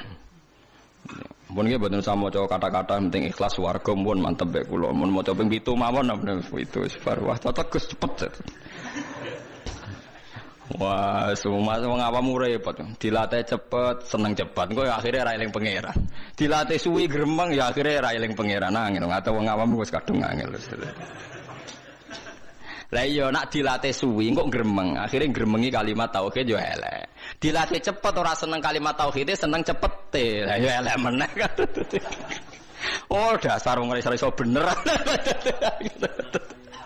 Wes. Likulli ummatin niku tetep kedhe saben-saben umat jalna gawe sapa ingsun mansakan enggo ibadah. Bi fathis sin wa kasriha mansikan. Syariatan tegese syariat hum kang utawa wong akeh nasiku wong sing nglakoni ning syariat utawa ing mansak. Amiluna tegese nglakoni kabeh bihi bil mansak. Kabeh umat itu tak gawe tatanan sing beda sing dadi aturane. Fala yunaziuna mongko do geman nentang sapa ngakeh ka ing sira. Yuradu den karsana bi iklan dawuh la yunaziuna apa dawuh la tunazihum. Tegese aja nentang sira Muhammad hum ing kula ummah fil amri ing dalam urusan apa wae. Nak teng mriki amri dhabi hadi tegese urusan sesembelian. Isqalu nalikane ngucap sapa ngakeh ma qatallah. Mau te perkara kota lakang mateni sapa Allah iku ahakul luwih berhak antak kulu ento mangan sira kabeh ing makota Allah mimma dibanding perkara kota tungkang mateni sira kabeh oleh kurang ajar. Dadi wong kafir ya cerdas-cerdas. Mat, nek wedhus mati sing mateni sapa mat? Allah. Nek ana wedhus mati langsung lho sing mateni sapa mat? Allah. Agamamu aneh mat sing dipateni Allah langsung haram, sing dipateni lewat tangan manusa halal. Kudune sing mati langsung ku sing halal mergo sentuhan Tuhan langsung ngono. Ora ajar ta. Sesingen. Lah ya umpama logikane manusa iku kamu toleransi, logika itu kan masuk akal juga kan? Mergo sing dipateni Allah langsung kok haram, sing dipateni manusa halal. Iku aneh cara wong kafir napa? Aneh lah wis kacau. Mulane jare Kanjeng Nabi, jare pangeran ngendikane pangeran aja urusi mat cangkeme wong kafir.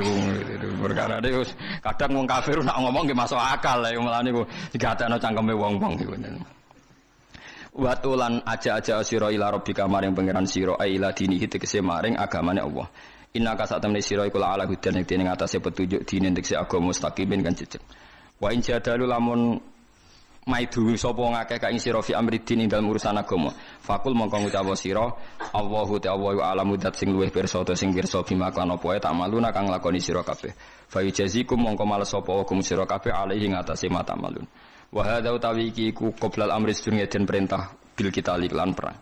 Allahu ta'ala yahkumu nguputumi sapa Allah benakum. Allah sing gawe keputusan benakum ayyuhal mukminun wal kafirun yaumal kiamat ing dalam dina kiamat fima ing dalam perkara kuntum kang ana sira kabeh fi ing dalam ayu tahtalifuna sira kabeh biayakula gambare Arab yento tahtalifuna kang sulaya sira kabeh biayakula manane ikhtilafu biayakula gambare Arab yento ngucap sapa kulun saben-saben suci minal fariqa ini sanging kelompok loro khilafa qaulil akhar kelawan bedane pengucapan sing liya. Pokoke wong khilaf ku sing penting asal beda. Alam ta'ala ana ora ngerti sira al-istifham fil takrir kono temen hukum anna wa ing satuna wa ta'ala ya alam pirsa sapa Allah. Mak ing apa wae fis sama ing dalem langit wal ardi lan bumi. Inna dzalika sak temene mengkon-mengkon kabeh. Kena apa Allah kok pirsa apa sing langit bumi mergo sedurunge digawe wis ditulis ning Allah napa mahfud. Inna dzalika sak temene mengkon-mengkon kabeh madzikira fi kitabin. Mate kese perkara zikir kang disebut apa mayu fi kitab ing dalam kitab wa te kitab Allahul Mahfud. Allah iku catetan al mahfudu kang den jaga. Iku niku Allah Mahfud catetan riyen ora ning kertas teng Allah jare iki kuna manani sabak. Inna dzalika sak temene mengkon-mengkon kabeh ilma ma tegese ilmune perkara zikir kang den disebut apa ma ala wa ing atase wa yasirun gampang esahlun tegese gampang. Wassalamualaikum warahmatullahi wabarakatuh. Jadi kalau Harun Rasid pas ngaji sebagai santri, tapi kalau Imam Malik ngurus KTP ya sebagai rakyat, ya antri, ya beliau yang datang. Jadi itu sudah ada percontohan hubungan yang sangat elegan, yang sangat saling menghormati antara seorang umara, yaitu zaman itu Harun Ar-Rasyid dengan Imam Malik. Padahal kitab Muwatta itu kitab yang sangat luar biasa.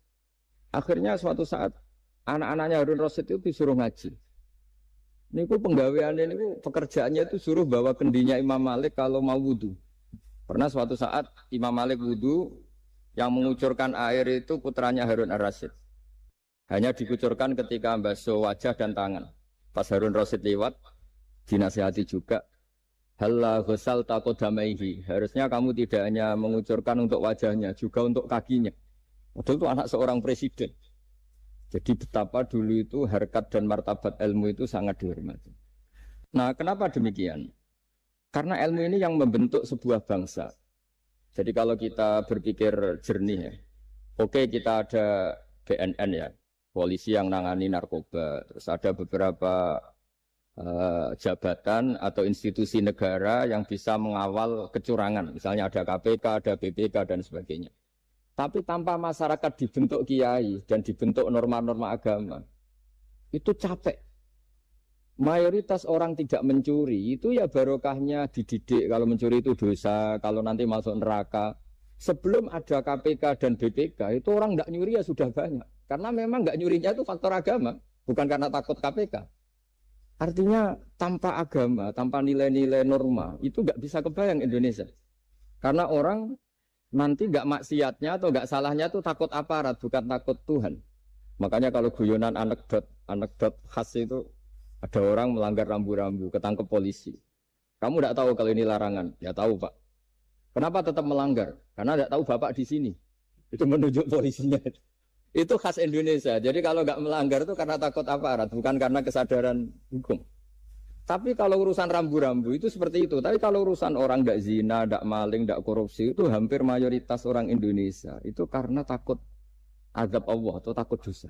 Sehingga di desa terbelakang yang tidak terjangkau polisi atau di daerah-daerah yang sangat terpencil, itu perilaku leluhur, yaitu tidak nyuri, tidak zina, tidak apa, itu ya tetap jalan. Karena mereka memang dididik oleh agama. Sehingga keinginan kita terbesar adalah bahwa sesuai konsep Imam Ghazali, al-ulama wal umara tau amani. Jadi ada sinergi lah antara ulama dan umara. Dulu biasa raja-raja itu ngaji sama ulama. Tapi ulama juga biasa antri di kerajaan untuk ngurus administrasi negara. Jadi beliau-beliau ya bisa sebagai rakyat, tapi juga sekaligus sebagai guru. Karena beliau-beliau ini orang-orang yang bisa menanggalkan egonya. Lalu kenapa kerajaan dulu itu begitu kuat? Ada contoh paling populer dalam mengelola negara, yaitu Umar bin Khattab. Itu Sayyidina Umar bin Khattab. Itu bajunya, jubahnya itu ada 12 jahitan, saking jeleknya. Jadi saking jeleknya itu 12 jahitan. Ada pernah seorang kiai yang cerita, ketika Baitul Maqdis itu ditaklukkan oleh pasukan Umar, itu beliau harus naik unta dari Madinah sampai Yerusalem. Karena kerajaan yang ditaklukkan itu membayangkan Umar itu seorang presiden, seorang khalifah pasti wah. Itu ternyata pas sampai gerbang Yerusalem itu Umar itu yang nuntun unta. Karena ketika unta itu hanya satu, sama pengawalnya bilang, saya mau naik unta asal gantian. Ya 2 kilo Umar naik, 2 kilo ajudannya yang naik. Sampai Pak. Lepas mau pintu gerbang itu pas giliran Umar yang nuntun. Kata ajudannya, kali ini jenengan yang naik saja. Enggak, saya enggak mau bohong. Jadi yang disambut ya ajudannya. Karena ajudannya pakaiannya lebih bagus dan Umar pakai tadi jubah yang berjahit 12. Jadi betapa orang-orang dulu itu ketika jabat itu malah tasawuf. Karena tadi dipandu oleh agama. Setelah itu ada beberapa sahabat yang usul. Ada pesta gitu karena ini hari kemenangan. Kata Sayyidina Umar, Inna Allaha ta'ala ayyara qauman faqala adhabtum thayyibatikum fi hayatikumud dunya wastamta'tum biha. Di antara kritik Allah kepada orang-orang yang enggak benar adalah jatah kenikmatan kamu sudah kamu habiskan di dunia. Maka di akhirat sudah ada jatah. Maka kata Umar, astabqi thayyibati. Jatah-jatah kenikmatan saya biarkan utuh. Maka tidak saya nikmati sekarang. Nah makanya ini saya sekaligus minta sama BUMN. Pokoknya gak usah lah ngundang saya, ribet. Selain ribet ya soalnya ngaji saja. Saya ini jadi kiai itu ya bingung. Ya sering dihormati orang, dicucuk, kadang disangoni. Kalau kadang ya mikir, nak jatah kuntek terus piye. Makanya saya itu ya sering ngebes, ya biasa saja hidup saya. Karena saya tidak ingin jatah saya ini habis. Tapi kadang-kadang orang itu ingin berlebihan menghormati kiai. Saya berkali-kali bilang, ketika ada orang menghormati saya itu yang repot saya. Yang menghormati benar karena menghormati kiai. Tapi kiainya yang masalah kan. Kalau tidak bisa ngelola hatinya jadi tamak, jadi gitu. Makanya ini kan ya sudah saya tetap sebagai kiai ngajarkan ikhlas. Makanya guyonan di kitab-kitab dulu. Kalau ada orang cantik sowan kiai itu kata kiainya, saya yang bingung. Kamu melihat saya ibadah, saya melihat kamu masalah. jadi tapi kalau kiainya agak soleh ya enak sama-sama seneng kan. Masalahnya kita ini soleh, paling enggak berusaha soleh. Ya jadi kalau Pak Aryo sowan sini itu dia benar sudah sopan lah sama kiai, beliau pejabat sopan. Saya yang masalah kan. Misalnya saya ke Jakarta terus ingat Pak Aryo ingin difasilitasi, saya kan jadi repot. Makanya kemungkinannya kecil kalau saya ke Jakarta tak hubungin itu kecil dan tidak perlu tersinggung. Saya selama ini ya sering ke Jakarta ya biasa. Saya hampir per 3 bulan, 4 bulan datang ke pondoknya Pak Kures. Ya jarang hubungi pejabat. Ya sudah kalau mau ngaji. Nah kenapa saya menekankan ikhlas? Karena ini kan acara khataman. Di antara pokok dari ajaran Quran adalah wama umiru illa liya'budu waha mukhlishina lahuddin. Jadi kalau sudah berani beragama ya kita harus ikhlas. Dan saya berkali-kali bilang ikhlas itu mudah. Harus dilatih. Saya berkali-kali memberi analogi itu gampang sekali. Lama sekali kita bilang kalau yang putih itu putih. Lama sekali kita bilang yang hitam itu hitam. Itu tidak ada yang gaji. Kenapa kita mengatakan tembok ini putih? Karena memang putih. Kenapa orang mengatakan peci itu hitam? Ya karena memang hitam. Itu tidak ada yang gaji. Dan semuanya ngomong seperti itu. Tapi pas Anda ngomong Allah itu Tuhan, minta masuk surga. Pas hubungan dengan Tuhan itu selalu tidak ikhlas. Padahal kita biasa ngomong hakikat ini ikhlas. Kita ngomong tembok ini putih ikhlas. Ngomong peci hitam itu. Pas ngomong kalau Allah itu Tuhan, minta surga. Padahal bedanya apa? Hanya sama-sama ngomong, mengatakan sesuatu yang nyata. Sehingga saya berkali-kali bilang, dan ini akan saya kampanyakan sampai saya mati. Di antara gejolokan Allah sama orang soleh. Jadi orang soleh itu nanti juga digojlok sama Allah. Kenapa kamu nyembah saya? Karena saya ingin masuk surga ya Allah. Yang satu ditanya, kenapa kamu nyembah saya? Karena saya takut neraka ya Allah. Berarti kalau saya tidak bikin surga, tidak ada bikin neraka, kamu tidak nyembah saya. Ya udah gitu tempat nyembah jenengan. Tapi kadung keliwat alasannya itu. Makanya saya itu tidak pernah bilang ke anak saya gini, kamu harus syukur karena bapak dapat pekerjaan. Tidak pernah saya. Kamu harus syukur bapak punya uang, tidak pernah. Nanti syukurnya nunggu bapak punya uang. Kalau nggak punya uang, nggak bapak ribet. Maka ini yang bupati, yang pejabat tidak usah syukuran. Syukuran bapak naik pangkat, bapak direktur BUMN. Nanti kalau enggak sudah pensiun, sudah syukurnya hilang.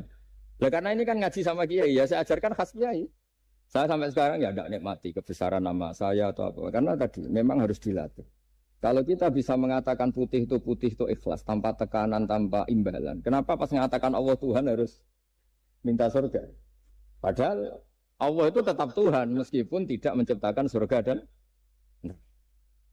nah dari pemahaman seperti ini, para mufassir itu tahu kualitas kalimat fattaquni ya ulil albab. Takutlah kepada saya. Jadi kualitas kata fattaqun naro sama fattaquni itu bagi orang-orang hakikat lebih takut kalimat fattaquni. Kata orang-orang tasawuf neraka itu nanti, itu pun kita tidak mesti masuk. Tapi kalau Allah sekarang pun sudah ada.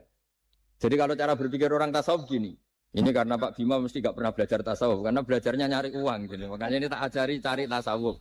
Tadi sudah tak gojlok. Harus ngapalkan Quran. Katanya. Kalau cara berpikir tasawuf itu gini.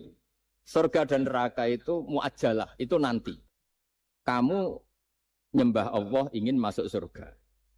Takut menghindari maksiat atau takut sehingga tidak maksiat karena takut neraka. Dan surga itu simbol ridhonya. Neraka simbol bencinya, suktunya Allah. Terus kata orang-orang tasawuf cara berpikir, Allah itu sudah ada sekarang. Mulai dulu sampai sekarang Allah sudah ada. Kalau Allah sudah ada, berarti Allah sekarang ya bisa berstatus ridho ke kamu, atau berstatus benci ke kamu. Kenapa takutnya nanti? Wong Allahnya sekarang kok takutnya? Ya sekarang juga. Kamu harus amal tuh nakdan. Nakdan tuh cash. Allahnya ada sekarang, ya ibadahnya harus ada sekarang. Makanya kata orang-orang tasawuf, andaikan Allah tidak bikin surga atau neraka, ya saya tetap nyembah karena surga itu simbol ridhonya. Bahwa surga itu nyata ada, ya nyata ada. Dengan segala fasilitasnya itu nyata. Tapi bahwa surga itu tetap kamu masuk surga karena cari ridhonya Allah. Kalau Allahnya sudah ada, berarti ridhonya sekarang sudah ada. Harus kamu cari sekarang, jangan nanti. Sehingga kadang-kadang orang yang ingin masuk surga itu ya kelasnya kelas amatir. Masyhur itu. Ada seorang wali masuk surga ketemu Allah ditanya. Karena wali ini biasa mensyafaati murid-muridnya. Ya Allah, kenapa murid-murid saya tidak kelihatan sowan jenengan? Murid-murid kamu ingin masuk surga karena ingin makan enak, punya bidadari cantik-cantik itu di sana. Tapi mereka lupa saya. Jadi akhirnya di surga tapi nggak ketemu Tuhan. Karena inginnya ya sudah trauma punya istri jelek, cerewet. Banyak loh orang yang masuk surga itu yang agak kacau. Enak sudah surga. Nanti di sana nggak usah sholat, nggak usah puasa. Jadi sholat yang sekarang udah gak problem. Jadi banyak itu orang-orang Islam yang Islamnya mungkin imannya amatiran. Wah enak masuk surga, nggak ada subuh lagi, nggak ada puasa lagi, bebas. Oh, itu kan kurang ajar betul. Jadi ibadah itu dianggap problem. Bandingkan di cerita dunia wali itu ada wali bertanya gini, ya Allah apa di surga itu ada sholat? Ditanya sama Allah, kenapa kamu tanya gitu? Kalau tidak ada sholat mendingan saya tidak di surga. Dia tidak bisa bayangkan ada kenikmatan di atas sholat. Nah kalau jenengan kan nggak bisa membayangkan kalau di surga masih disuruh sholat. Sampai sekarang aja kita tahu berhentinya sholat itu kapan.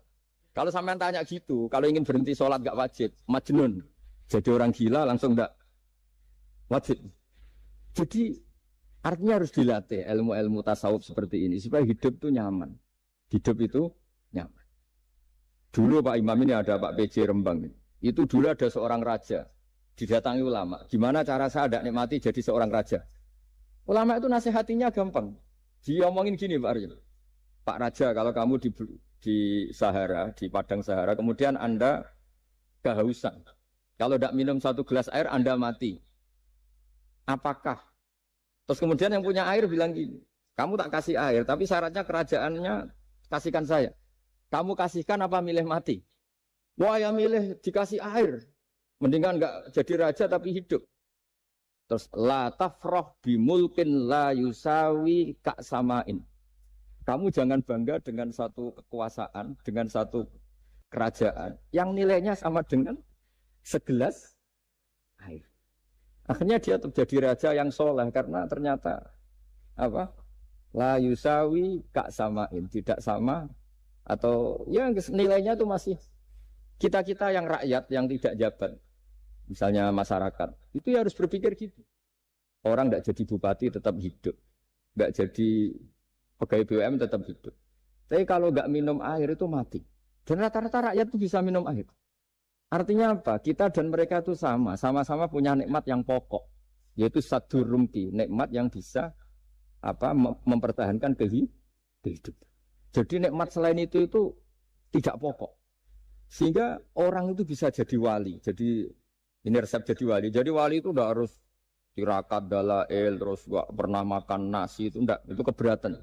Jelas sebagai BUMN enggak mau itu, mesti enggak mau itu. Mesti enggak mau. Ya enggak mau ya enggak bakat. Jadi sudah pasti enggak mau. Karena ini saya tahu banyak tentang beliau. Pak Aryo itu bin selamat dulu, abahnya itu ditobatkan Gusmi, dimengertikan agama oleh Gusmi.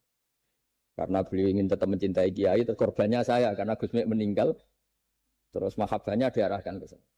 Tapi saya berdoa supaya diarahkan ke banyak kiai lah, supaya saya tidak jadi objek sasaran. Nanti juga repot ini. Saya itu sering disewani orang dari Kalimantan, Sulawesi, saya ingin idolakan jenengan, saya ingin dekat dengan jangan. Ya sudah lah, pakai kiai lokal di sana aja. Jadi sampai tidak ganggu saya, terus kiai lokal di sana juga tidak mahjub oleh saya. Kata saya. Saya teruskan. Jadi dulu para raja itu dilatih oleh ulama, termasuk dilatih begitu. Kamu punya kamar 1000, kalau tidur per 5 menit ganti kamar. Karena eman sudah dibikin kok nggak dipakai. Nggak juga, punya kamar 1000 yang dipakai hanya satu. Ngapain punya 1000 yang dipakai hanya punya baju 1 lemari, yang dipakai hanya 1. Apa mentang-mentang bajunya 5 terus pakai rangkepan sampai 5. Punya mobil 5 yang dipakai ya. Jadi orang dulu itu dilatih sebegitu. Sehingga dulu itu tidak ada raja kecuali punya penasehat. Zaman belum Islam ada resi, kalau setelah Islam ada ulama. Sehingga mereka bisa menertawakan kerajaan. Maksudnya dianggap biasa. Ada seorang raja ditanya ulama, khas seorang raja itu apa? Merintah tidak bisa diperintah. Terus si ulama ini tiap pagi itu datang ke atas gunung, cari tempat paling tinggi terus mutolaah kitab. Setelah mutolaah kitab ya wasik ya. Kayak saya kalau belajar ya asik. Ngalang-ngalain jagungan sama pegawai BUMN kalau saya sudah belajar. Terus dia bilang, enaknya apa jadi raja? Saya di sini nggak ada yang memerintahkan saya. Berarti saya dengan raja sama. Dan kelebihan saya juga tidak ada yang ganggu. Kalau raja masih banyak yang ganggu. Artinya bisa mengolah. Kalau sekarang enggak. Banyak kiai yang melihat pejabat itu kayak gimana. Wong kok mulyane ngono. Buka pintu aja enggak pernah. Mulyane kayak gitu. Yang jenis ini dia rugi. Sudah iri. Enggak punya kenikmatan sendiri. Ulama dulu itu bisa mengelola kenikmatannya sendiri. Dengan cara seperti itu. Makanya masyhur Sayyidina Ali itu kalau malam. Itu diantara sebab beliau tambah dekat sama Allah. Itu diantara wiridannya itu bukan kayak wiridan kita itu enggak. Wiridannya begini. Ya Allah, kafani izzan antakuna li robban, wa kafani fakhran an akuna laka abdan. Saya sebagai manusia ini sudah sempurna. Punya Tuhan engkau. Tuhan yang maha dahsyat, maha top. Kayak apa nyesalnya saya kalau punya Tuhan yang hanya sebuah batu. Hanya pahatan batu. Atau Tuhan yang mati, atau Tuhan yang kelaparan. Wa kafani fakhran an akuna laka abdan. Dan saya ini bangga karena jadi hambamu. Jadi orang dulu itu nyembah Allah itu tidak harus dengan kalimat subhanallah akbar. Tapi punya kesimpulan yang menjadikan mereka ini nyaman dengan Allah. Abu Yazid Al-Bustami itu diangkat jadi wali setinggi-tingginya itu diantaranya. Kalau wiridan bilang gini. Ya Allah, kenapa engkau ngasih makan saya? Ini aneh. Kenapa engkau ngasih minum saya itu aneh.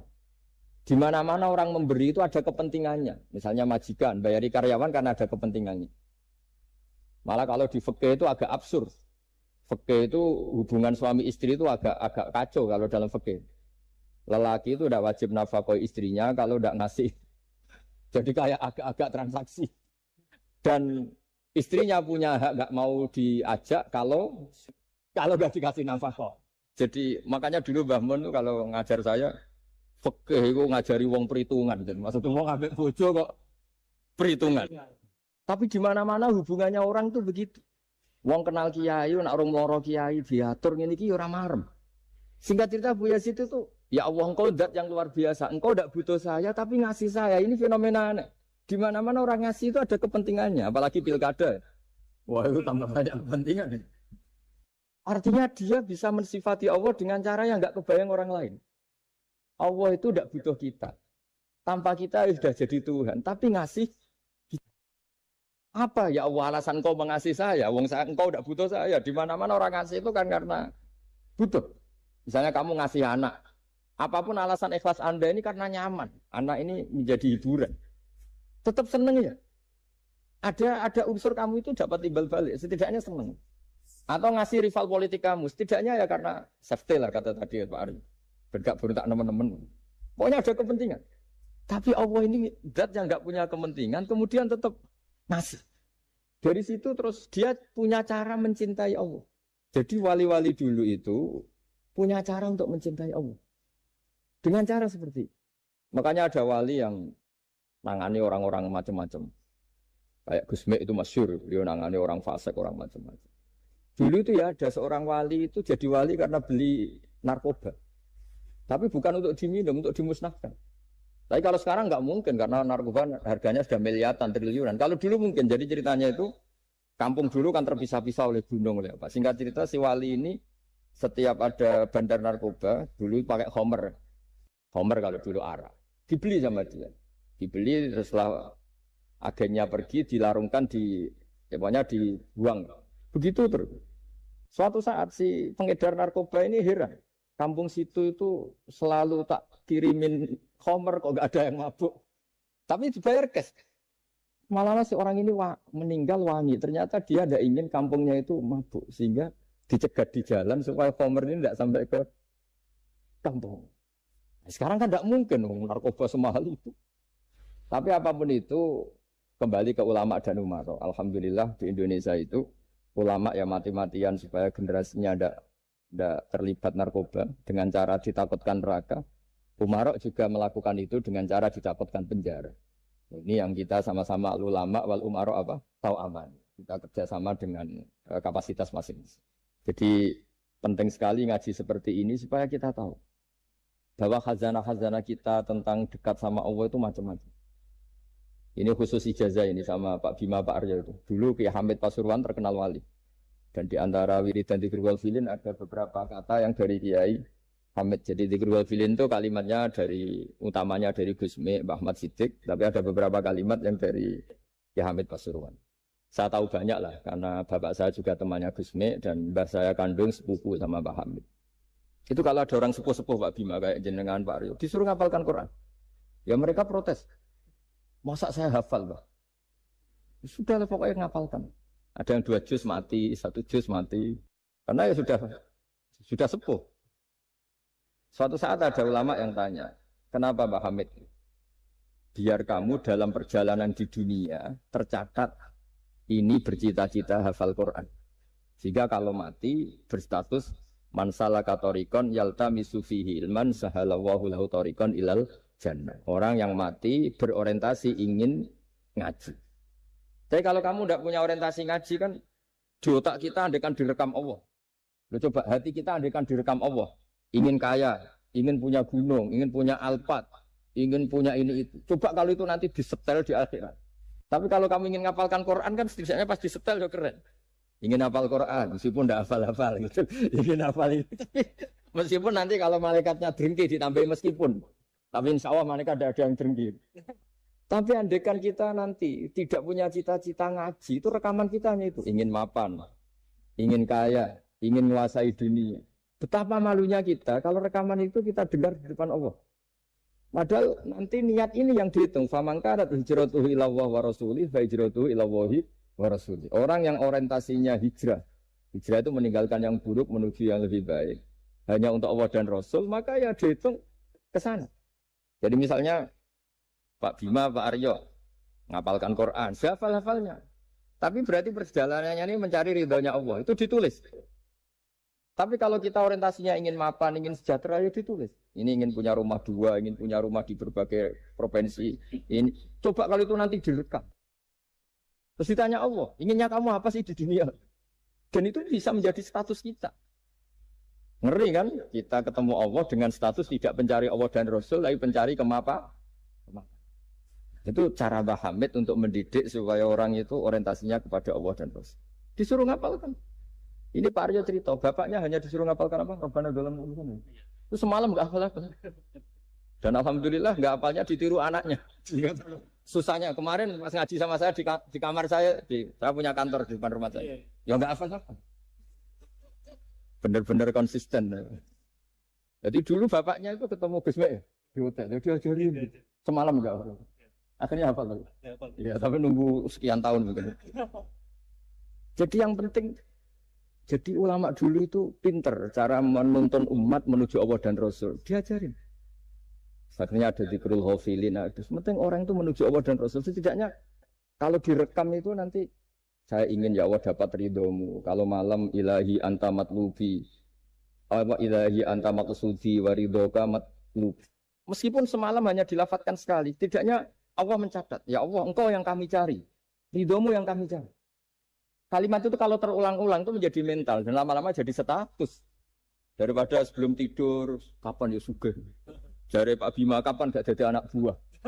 Kok nanti yang menteri ya mikir, semoga gak kena reshuffle. Gitu terus pikirannya. Nah ini kan kalau ngaji saya menyinggung, yang salah ada saya, sing ngongkor ngaji sopo. Saya makanya saya santai saja. Sampean kecewa malah bagus karena ndak ngel-ngelo saya lagi. Saya dalam hal ini itu anut mazhabnya Imam Syafi'i. Imam Syafi'i itu saya punya kitab namanya Diwanus Syafi'i. Itu kalau orang ndak senang itu paling bagus menurut saya. Pak Imam Syafi'i separuh kampung ndak senang jenengan. Ya bagus lah. Kalau ndak senang ndak akan utang duit, ndak pinjam mobil. Wong ndak senang itu kan ndak mungkin pinjam uang. Saya pernah ketemu seorang bupati cerita ini. Perlu saya sebut bupati aktif. Setelah saya cerita ini, terus Gus saya ingin ketemu jenengan 4 mata. Setelah ketemu saya lucu. Saya akan cerita. Di antara wasiat bapak saya itu unik banget.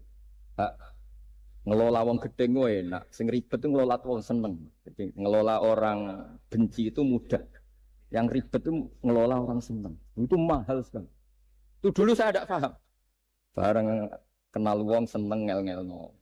Nah sing ra seneng kan sudah selesai. Akhirnya Imam Syafi'i dan separuh kampung ini tidak seneng jenengan. Ya bagus.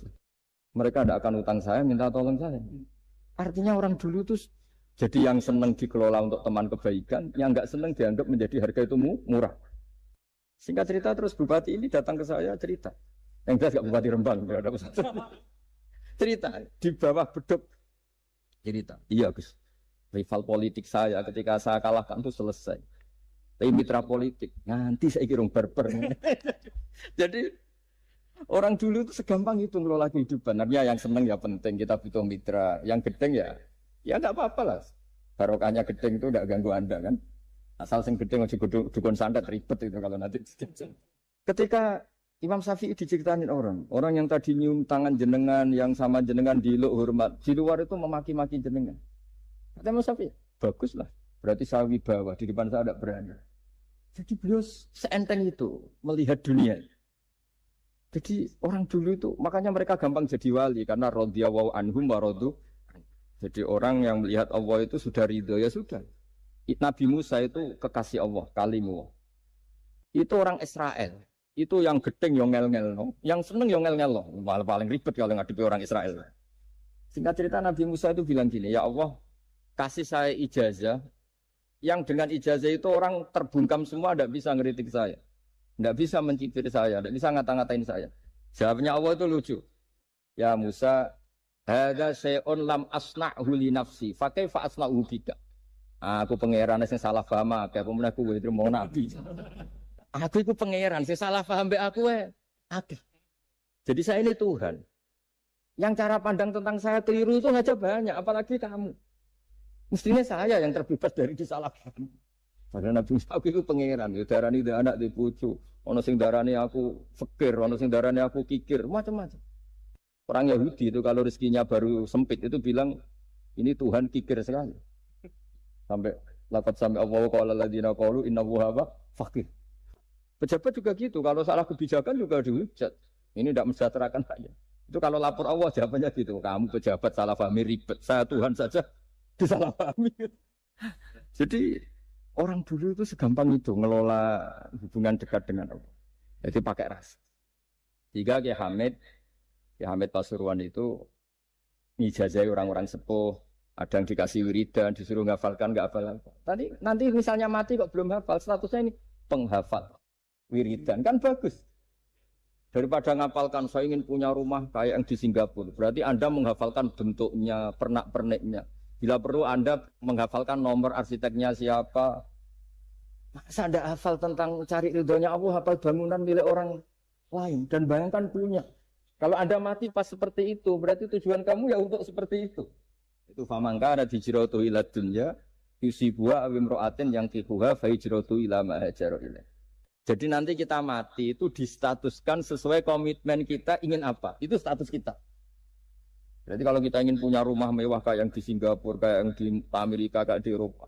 Itu terekam di otak kita. Terus kita ngapalkan arsiteknya namanya siapa. Itu di rumah mana. Terus kita ngenangan ada arsitek yang kita bawa ke sana supaya niru. Untuk kita loh, untuk pribadi. Nggak tahu saya kalau nanti untuk negara. Nanti tadi dibantah BUMN. Untuk negara gimana. Mungkin masih mendingan kalau untuk negara. Kalau untuk pribadi. Singkat cerita akhirnya kiai-kiai dulu itu bikin gerakan hafal Quran sama orang-orang sepuh yang jelas secara lahir tidak akan. Tapi butuhnya adalah ini sudah punya perjalanan menuju ini. Menuju ini yang nanti menjadi status. Jadi misalnya Pak Imam ini PJ Rembang beberapa kali ngaji misalnya. Statusnya gitu. Ini ngaji sama Gus Baha, ini ngaji sama siapa. Ditulis dan itu statusnya karena keinginannya memahami itu. Ya dunia sambil lewat saja. Tapi kalau kebalikannya, urusan dunia detail, arsiteknya siapa, bangunan gini habis berapa, kalau kurus rupiah berapa, untuk pribadi, itu detail.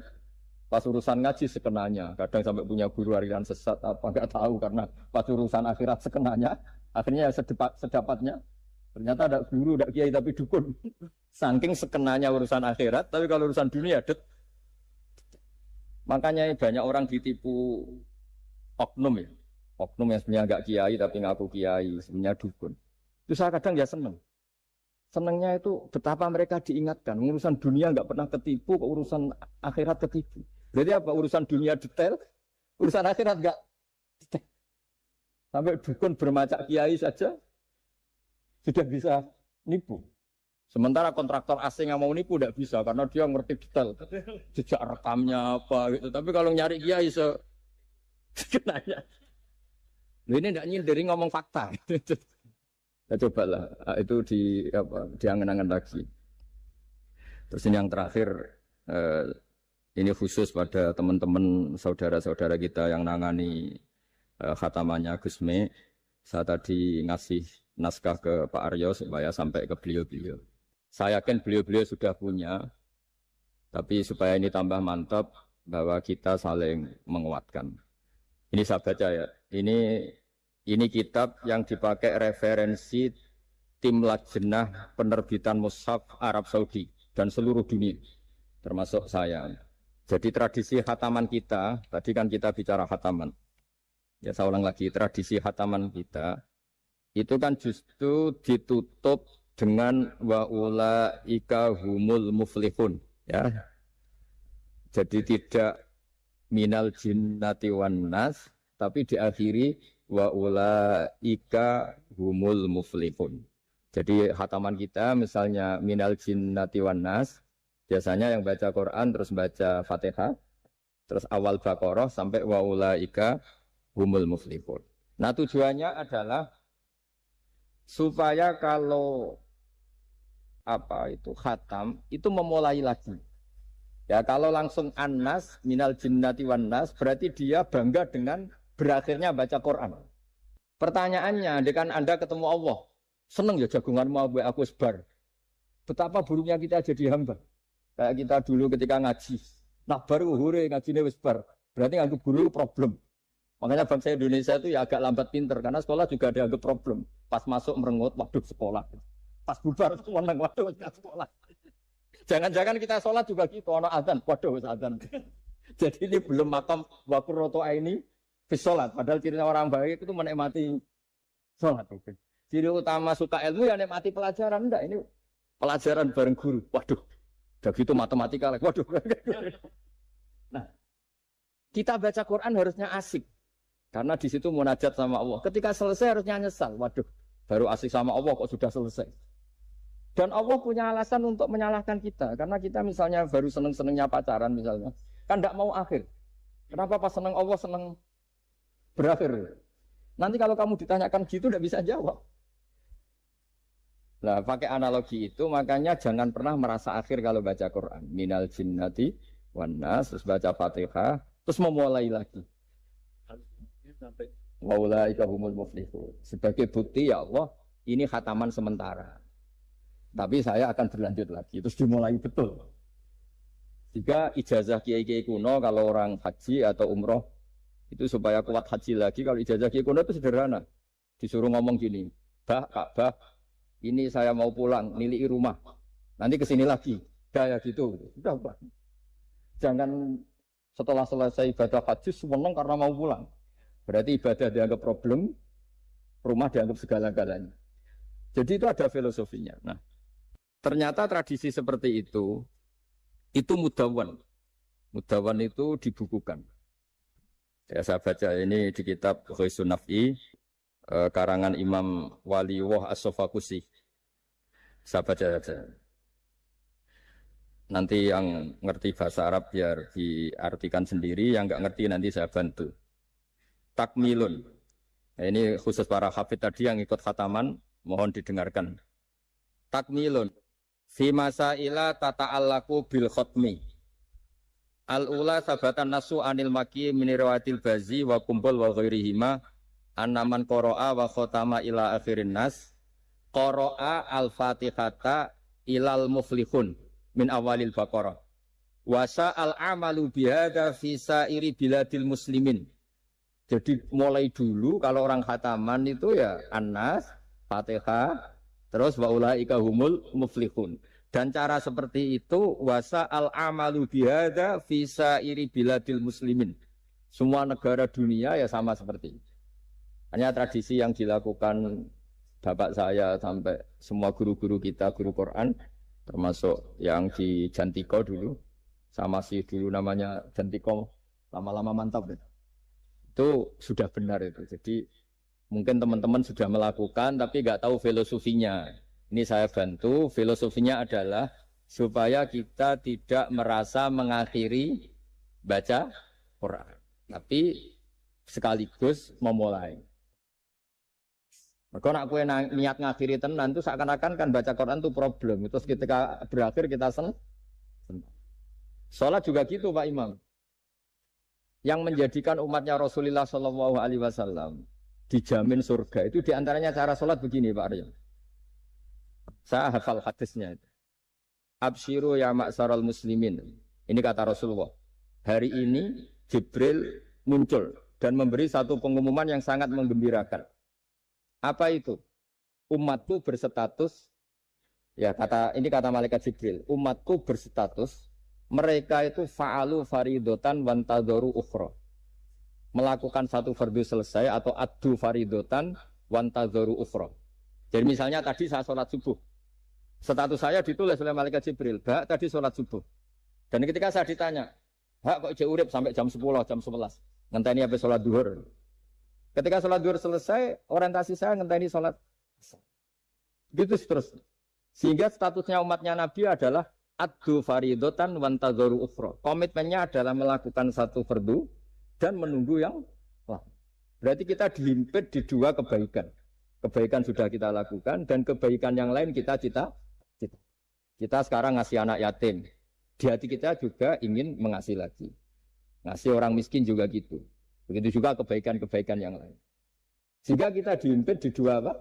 Kebaikan. Kebaikan yang kita lakukan dan kebaikan yang kita angankan ya, atau kita cita-cita. Ya sudah begitu. Sehingga dengan cara seperti itu orang Islam itu nyaman. Bayangkan kalau kita berstatus punya rumah dan punya rumah lagi. Ingin punya mobil lagi. Berarti satu sih minat dunia wa ilat dunia. Minat dunia ilat dunia. Itu kalau pas mati, pas khayalnya begitu. Allah posisinya di mana? Ya ini sudah siap ya, setor ya, Ataman. Siap. Ya, siap. Siap Pak Bunga ya? Ya, siap. Sampai berapa juz rencana? 30 tuh. 30. Sampai 30 juz apa juz 30? Juz 30 dulu. Juz 30. Jadi sampai segitunya guru-guru kita memandu, makanya terus dilatih dzikrul ghafilin, dilatih apa supaya kalau kita biasa pergi kembali misalnya, rombongan kembali, mungkin kita istighfar. Gue sekali-kali rombongan datangin khataman Quran, datangin acara-acara, sehingga ada perbandingan. Nah, setidaknya saat kita salah itu tidak status, tapi zallah bawaan manusia. Tapi status kita adalah faman kana hijratuhu ila Allahi wa rasulih fa hijratuhu ila Allahi wa rasulih. Nah, kemudian kenapa itu menjadi perilaku masif di seluruh dunia? Kalau khataman justru ditutup oleh awal Baqarah. Kan agak aneh, khataman kok ditutup dengan permukaan atau permulaan. Ya. Itu terus beliau ini di beberapa kitab diterangkan anna rajulan qala ya Rasulullah ayul a'mali afdalu. Amal terbaik itu apa ya Rasulullah?